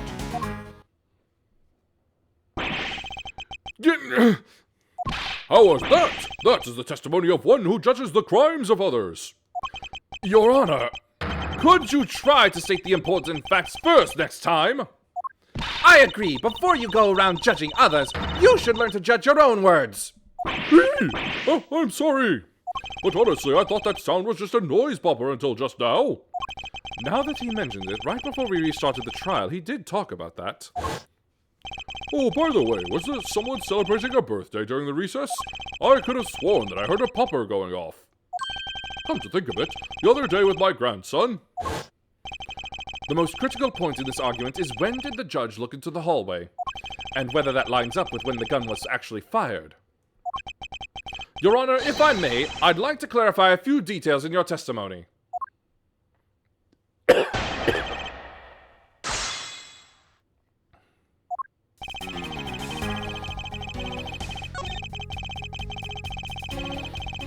Hold it!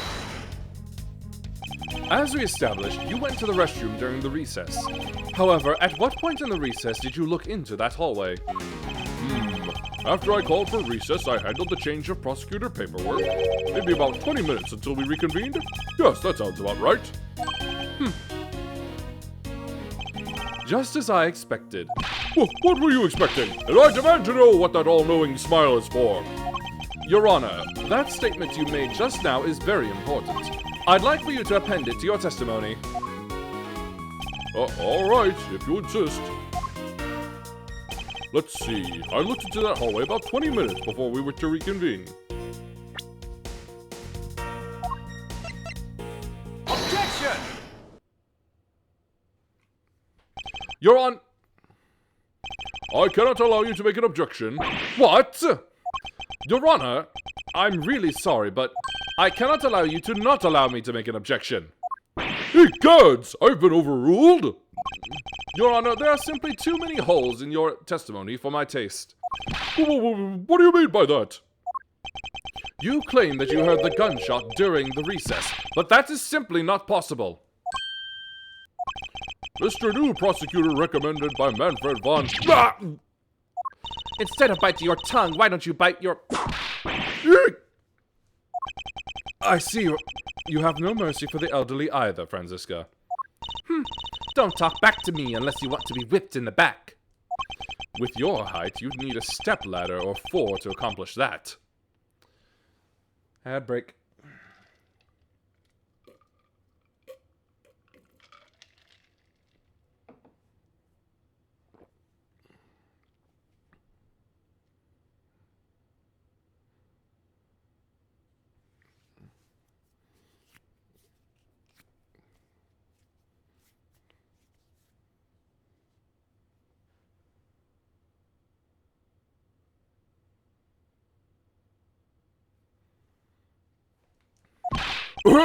Mr. Edgeworth, my ears are not that far gone yet, I'll have you know. I can still hear just fine.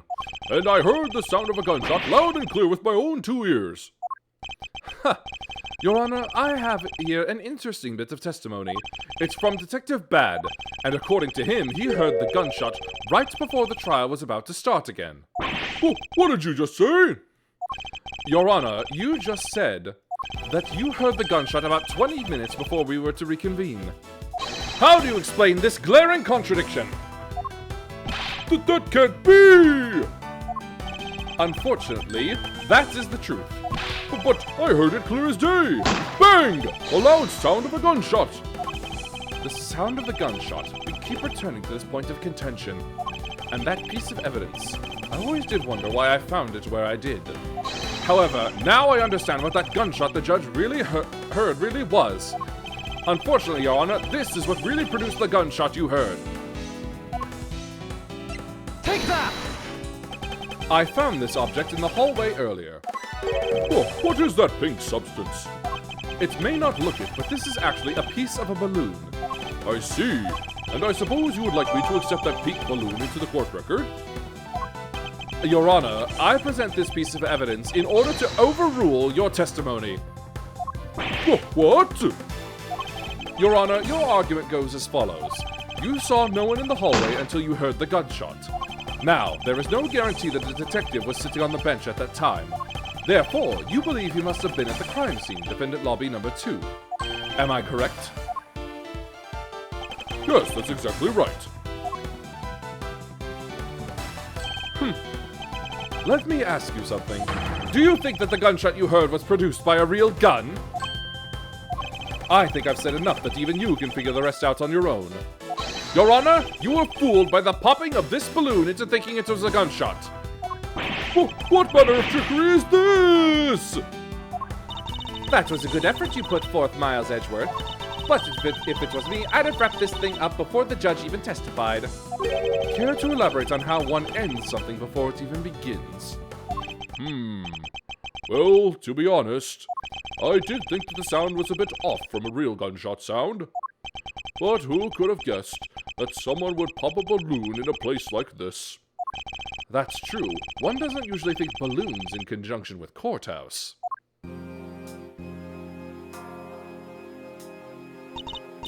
I want to trade these coins with you. That's it! That balloon that girl was holding, it explains everything. Your Honor, if it makes you feel any better, you didn't lie once in your testimony. However, I can't really vouch for its accuracy. Who knew that giving testimony could be such a difficult thing to do? What have I done? I owe Detective Gumshoe a very, very big apology. I will see to it myself that he is released. Wait. There are still a few things I have yet to resolve about what happened in the hallway. Your Honor, I request your permission to further question Detective Gumshoe. But why? I thought we just cleared his name. No, whether we did just now or not, I still cannot say. The only thing I can do for now is to continue in my quest for the perfect explanation. And to that end, I must resolve the remaining issues pertaining to the events that occurred in the hallway. Very well. Bailiff, please bring Detective Gumshoe into the courtroom. I must fulfill my mission and find the perfect explanation to this case.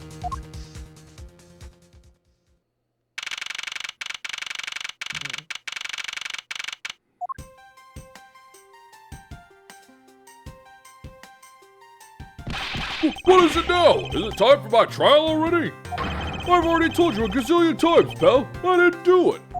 I'll be the judge of that, Detective Gumshoe. No, you won't. I'll be the judge of that. Oh, no, no, no, no. I'm the judge around here, and I'll be the judge of that. Why can't you guys be a little less judgmental? Yes, well, speaking of hasty judgments, Detective Gumshoe, I'm afraid I must apologize for an error in judgment on my part. Your Honor, I don't believe you should apologize just yet. We have yet to prove he is completely innocent of this crime. I guess so. What are you guys talking about? In any case, I would like you to testify as to your actions while you are on guard duty. And please remember, you are not on trial. This is all just a part of the investigation. As such, you may still be found to be innocent. However, if you should give false testimony... Yow! Yo! My whip will object loud and clear. If you are found to be lying, you will be held indefinitely. Understood? I got you, pal. Thinking back on the state of the crime scene in the judge's testimony, it's obvious that Detective Gumshoe is lying. And if I can't break his lie, then we may never get a break in this case.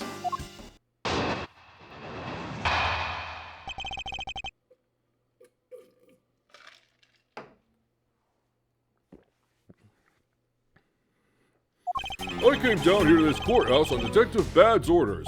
As soon as I got here, he ordered me to stand guard in front of lobby number 2. From that time on, until I heard the gunshot, I was in that hallway the whole time. On my honor as a detective, I swear it wasn't me, pal! He's still singing the same tired tune.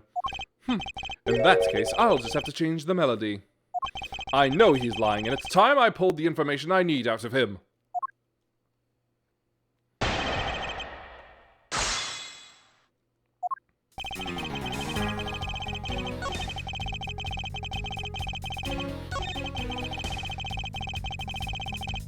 Hold it! You claim to have been in that hallway the whole time.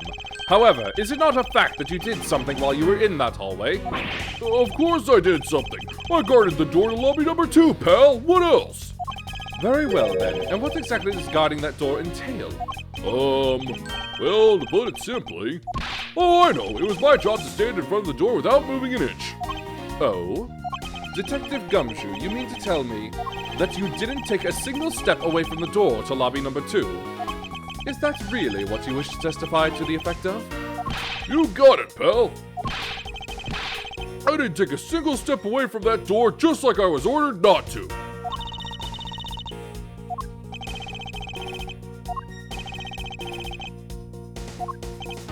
Why is everyone so quiet all of a sudden? Because we are all in shock and in awe of your utter stupidity. Scruffy, if you're going to lie, at least tell us a more believable one. Yo! But I'm not lying. I should hurry up and bring this insipid testimony to a close. And until I heard the gunshot, I didn't take a single step away from the lobby number 2 door.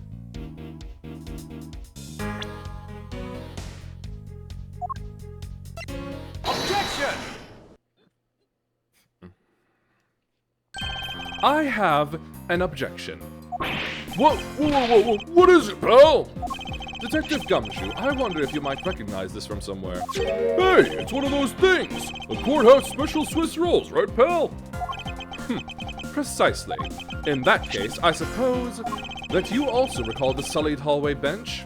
Hey, you know what? I think it was probably me that did that. Detective Gumshoe, you know you can't go around dirtying up the courthouse like this. You inconsiderate, slovenly pig! Ying! I promise to clean up later, I swear! Now then, shall we get down to business? About the fact that you didn't move even a single step from in front of that door. If that really were the case, then how were you able to buy a pack of Swiss rolls? Furthermore, if you didn't move a single step from in front of that door, how did you manage to get the bench dirty with your grubby hands? Ouch! It appears a Francisca whip can do more damage than my words alone can. Alright, I confess, pal. I was hungry, so I bought a pack for myself, okay? I thought I'd get chewed out again if anyone found out about me eating on the job, so I didn't want to say anything. Well, unfortunately for you, I saw you do the whole dastardly deed. I clearly saw you buying a pack of Swiss rolls from the vending machine. Okay, I'm sorry for lying. But that's all I'm sorry for, you got that? Because I'm not holding anything else back. That last statement, it may sound like it makes sense. However, there is something I don't quite believe about it. Are you sure you're not withholding further information from us? Huh? Of course not. I've got nothing else to hide, pal. Objection! Oh, if only that were true, Detective Gumshoe. But it is true, pal. I swear there's nothing else. Detective Gumshoe, I'm sure you are aware of the price of a pack of Swiss rolls, correct? Huh? Remind me again, pal. That vending machine out in the hallway is selling packs of 2 Swiss rolls for $6 a pack. And yet, according to you, you didn't have any cash on you until you cashed your $5 annual bonus check. Isn't that right? Oh. Let me ask then, how did you manage to purchase a pack all by yourself? Can you provide me with a proper explanation to that? I told you I bought it by myself, pal. There wasn't anyone else in that hallway with me. So there's no one who could have helped me buy it. Wait, don't tell me. You've got some kind of proof that there was someone else in the hallway, don't you? Correct. As if you could. I mean, what are the chances of that? Wait, you do?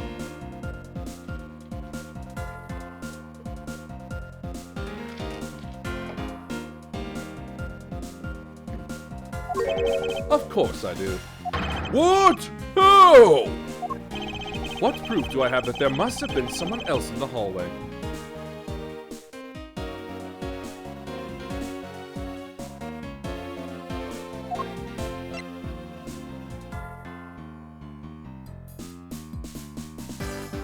Take that!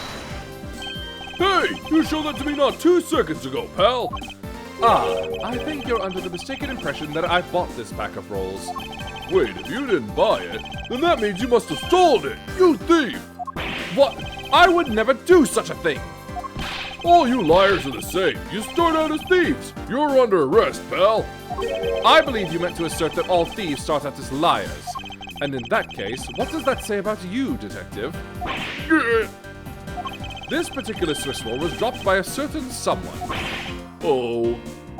There were 2 rolls in this package. You ate one of them, but you then gave the other one to a certain other person, didn't you? No way, pal. You've got it all wrong. I ate both of them.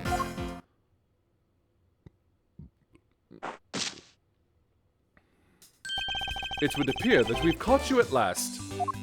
Hey, don't you dare do anything bad to that girl. It would appear that they do know each other after all.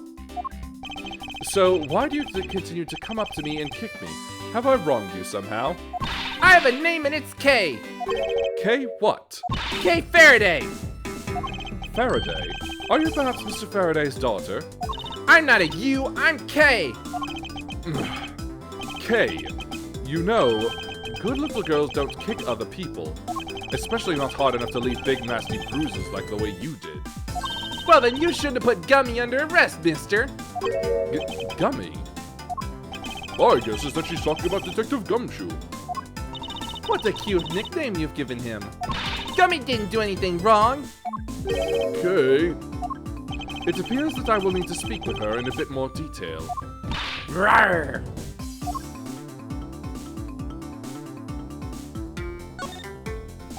Now then, Kay. She's like a stray cat. I wonder if I should feed her something.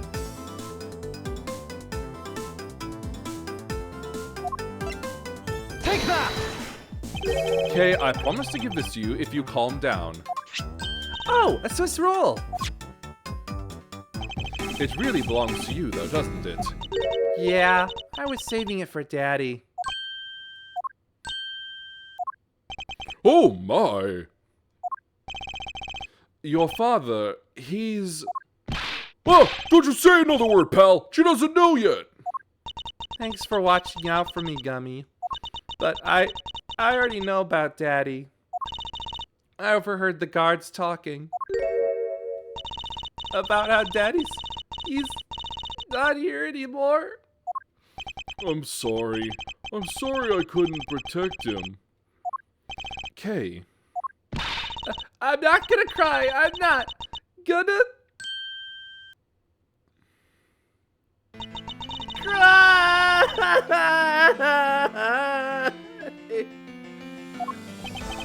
It's all right. Let it all out. Your father just passed away, after all. I myself was also involved in a case at this courthouse when I was a young child. A case in which my father, who was a defense attorney, passed away. All of my dreams of becoming a lawyer were crushed into fine ash on that nightmarish day. Even now, the wound festers deep in the depths of my soul. Ever since that incident, I've dedicated myself to locking away every criminal I can. And now, to have this happen right in front of me. This child, I feel a certain shared fate, a common bond between us. Miles Edgeworth, what sort of gentleman are you? Are you going to just stand there and watch a lady cry? Ah, you're right. Sorry about that. Okay, here, how about we use this handkerchief here and dry your little eyes?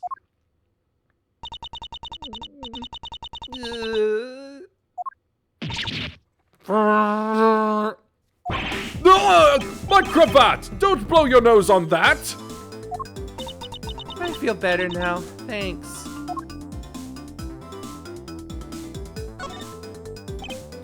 Okay, are you going to be alright? Yup, I'm already alright.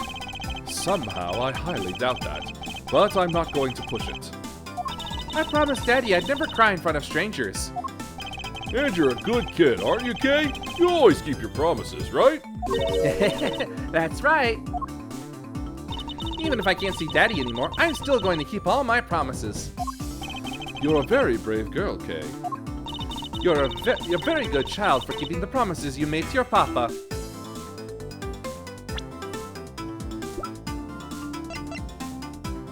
$10,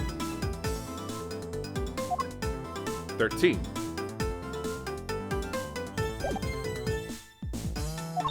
I'll even testify that you didn't cry, just for you. Thank you very much, lady. Ha, it's nothing. I'm only telling the truth after all. It would appear that because her father was a respected prosecutor, Franziska is sympathetic to Kay's feelings. Kay, what kind of person was your father? Daddy was a hero of justice. His job was to catch all the bad people in the world. So to you, a prosecutor is a hero of justice, huh? I suppose we are in a sense, as we are the ones who seek guilty verdicts for criminals. Plus, you know what? Whenever I came to the courthouse, Daddy would buy me my absolute favorite treat, Swiss rolls. Oh? I want to be a hero of justice someday, just like Daddy. So I've been working really hard. I see. And what have you been working hard on? I've been working hard to keep all the promises Daddy and I made together. A promise notebook? May I take a look inside, Kay? Sure, okay. It appears to be an exchange diary of sorts between father and daughter. Mr. Faraday's writing conveys a sense of the kind of man he was. This little notebook just might come in handy later. Thank you for showing it to me, Kay. I hope you'll continue to work hard and become a hero just like your father. I'm gonna try. Hey, Kay! So I'm a detective that catches the bad people, right? That makes me a hero too! Yeah, you're really cool too, Gummy. Yeah, aren't I, Kay? What is with the two of them? I hand down verdicts of justice, so that makes me a hero too! Yes, and thanks to your oh-so-heroic testimony, you almost painted that detective as a vile criminal and sent him off to jail. I'm really sorry about that. Gummy is not a bad man, okay? That poor judge. He's being treated like a vile criminal rather than a hero of justice. It appears that you and Detective Gumshoe are good friends, Kay. Yeah, we're friends. In that case, would you mind telling me a little more about him?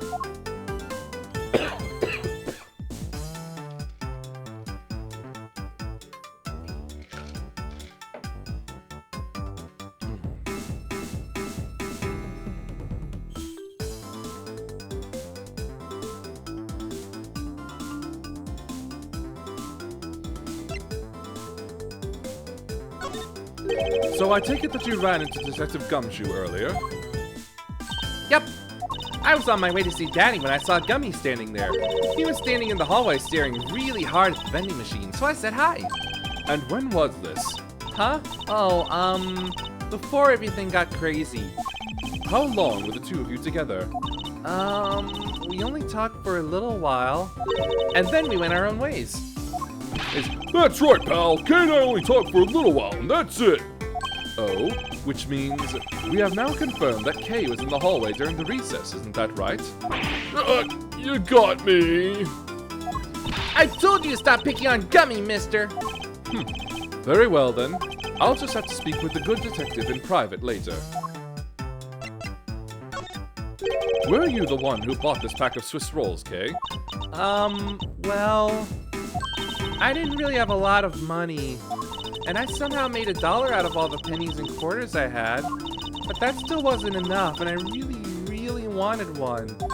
Come to think of it, she did come and ask me to exchange a handful of change for $1. And that's when you came and asked me to change your money, correct? Yeah, thanks so much for doing that, mister. Sure.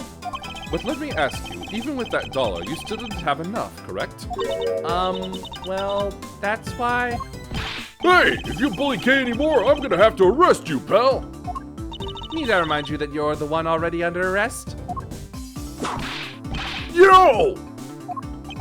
I sense that Kay is going to be less than forthcoming with this question. Sorry about your roughly thing. Yes, well, now that it's positively drenched in your nasal mucus. Don't worry, Kay, I have a spare. So here, you can have this one. But Daddy said, never take things from a stranger. Ah, it's one of the promises you made in your promise notebook, correct? Yeah, look, see, it's right here on this page. All right then, I'm not giving this to you. I'm merely allowing you to borrow it. You can take it home, wash it nice and clean, and then give it back to me next time we meet. Okay, Daddy never said I couldn't borrow things from strangers.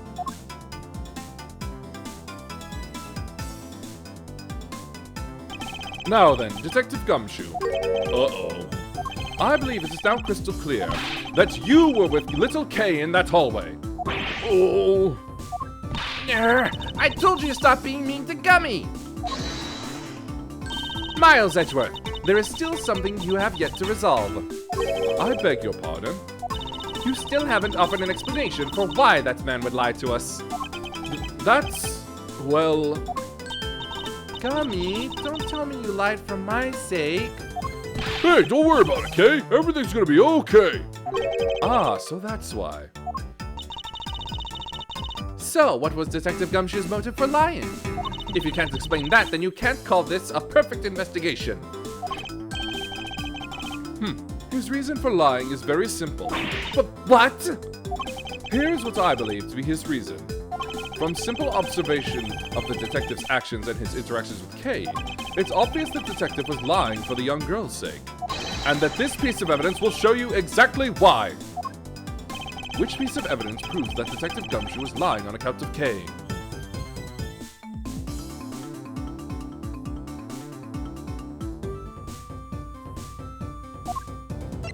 Take that! Mr. Faraday, in Kay's promise notebook, how does this explain anything? If you could take a look at this page, it's clearly written that Kay should never take things from a stranger. When Detective Gumshoe heard about that promise, he tried to cover for Kay. What a foolishly foolish fool's fool of a foolish reason for a fool! Yo! Gummy, you lied because of me, didn't you? Because I'm your friend, Kay, that's why! Gummy!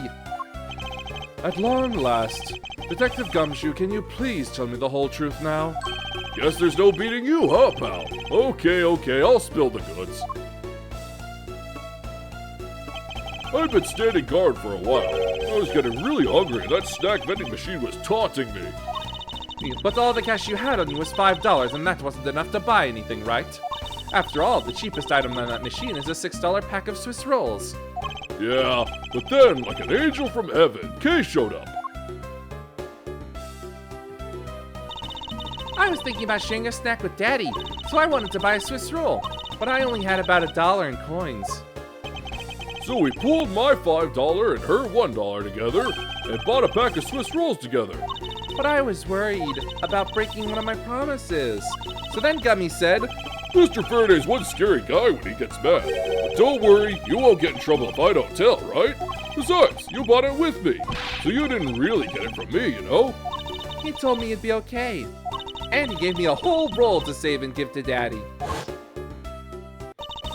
Who knew that Scruffy could be so considerate? Indeed. Detective, I take it that you then sat down on the bench and ate the rolls together? Yeah, we split the other roll and ate it right then. The sweet taste of that cake's chocolate. I'll never forget it as long as I live, pal. Anyway, Kay, I believe this also belongs to you. Oh, that's from the balloon I popped. It's bad manners to leave garbage lying around, Kay. I'm sorry. Well, I guess I can't blame you for not throwing this one piece away. It was sitting high up on a windowsill where you couldn't see it. So just this once, I forgive you. But that balloon, I wanted to surprise Gummy a little, so I popped it on purpose. And because of me, Gummy dropped his half of the Swiss roll. Well, you really got me there, pal. So I thought maybe I should give Gummy this other roll. And then I saw you picking on Gummy, mister. So you kicked me, is that it? You sure are a feisty one. I'm really sorry, mister. It's alright, I'm perfectly unharmed. But about this Swiss roll, would it be alright with you if I held on to it until Detective Gumshoe is cleared of all charges and free to go? Yeah, sure.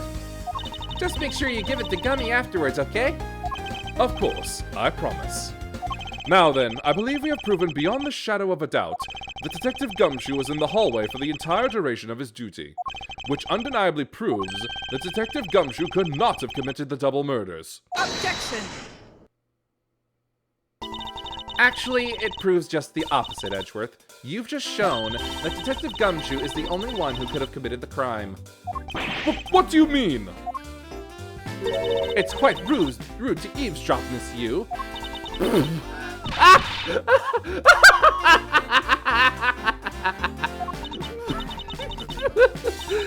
I'm getting lectured on manners by a girl with a penchant for whipping people.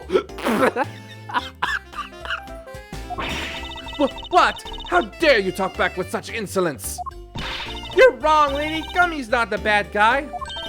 Oh, and what have we here? What is a child doing here in a courthouse? Bailiff, please take this child away. What? Miss Callisto, that girl is Mr. Faraday's. I know. So what? You think that just because she's the victim's daughter, she gets to just run wild all around the crime scene? I think it's actually quite dangerous for her, to speak nothing of getting underfoot. I suppose you're right. However, As long as we're in agreement on that point, let's get back to the real issue at hand. Now then, Detective, you were in front of the door to lobby number 2 the entire time, correct? yeah, but... You see? Isn't it obvious that it could only be the detective? He is the only person who could have gone into lobby number 2 at the time of the murders. I have no counter-argument to that. Don't worry, I've already put in the necessary paperwork for his formal arrest. But the investigation is far from over. Oh, that's right. I was going to speak with you about that.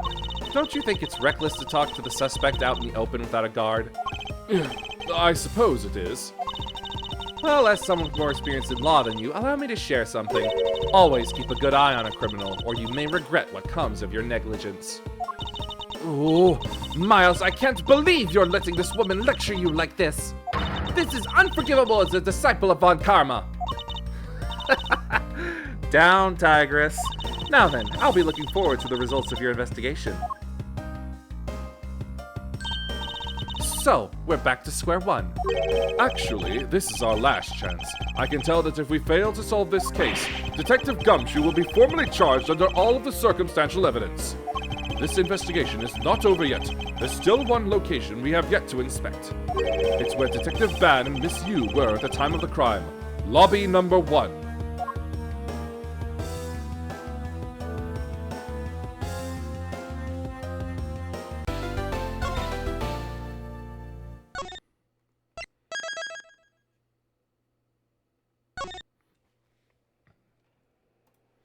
My throat demands that I stop here.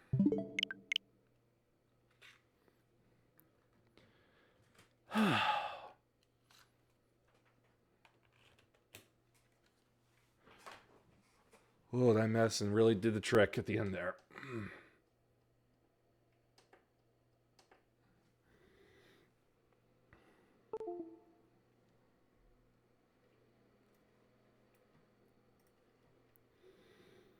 Okay, who's open for a raid?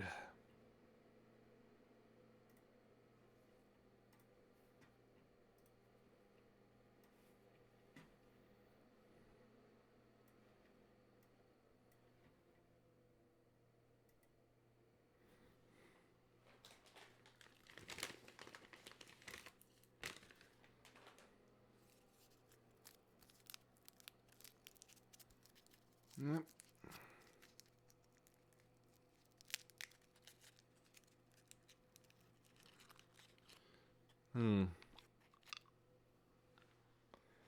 All right.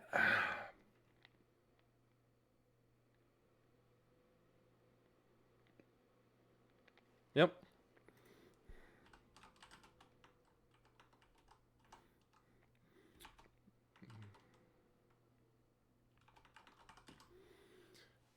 Read out Tarunia, learn some more about Dungeons and Dragons, I suppose.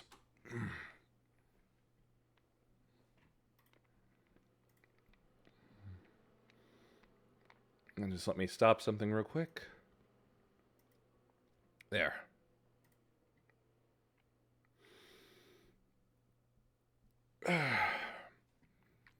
Little back crack, and now then.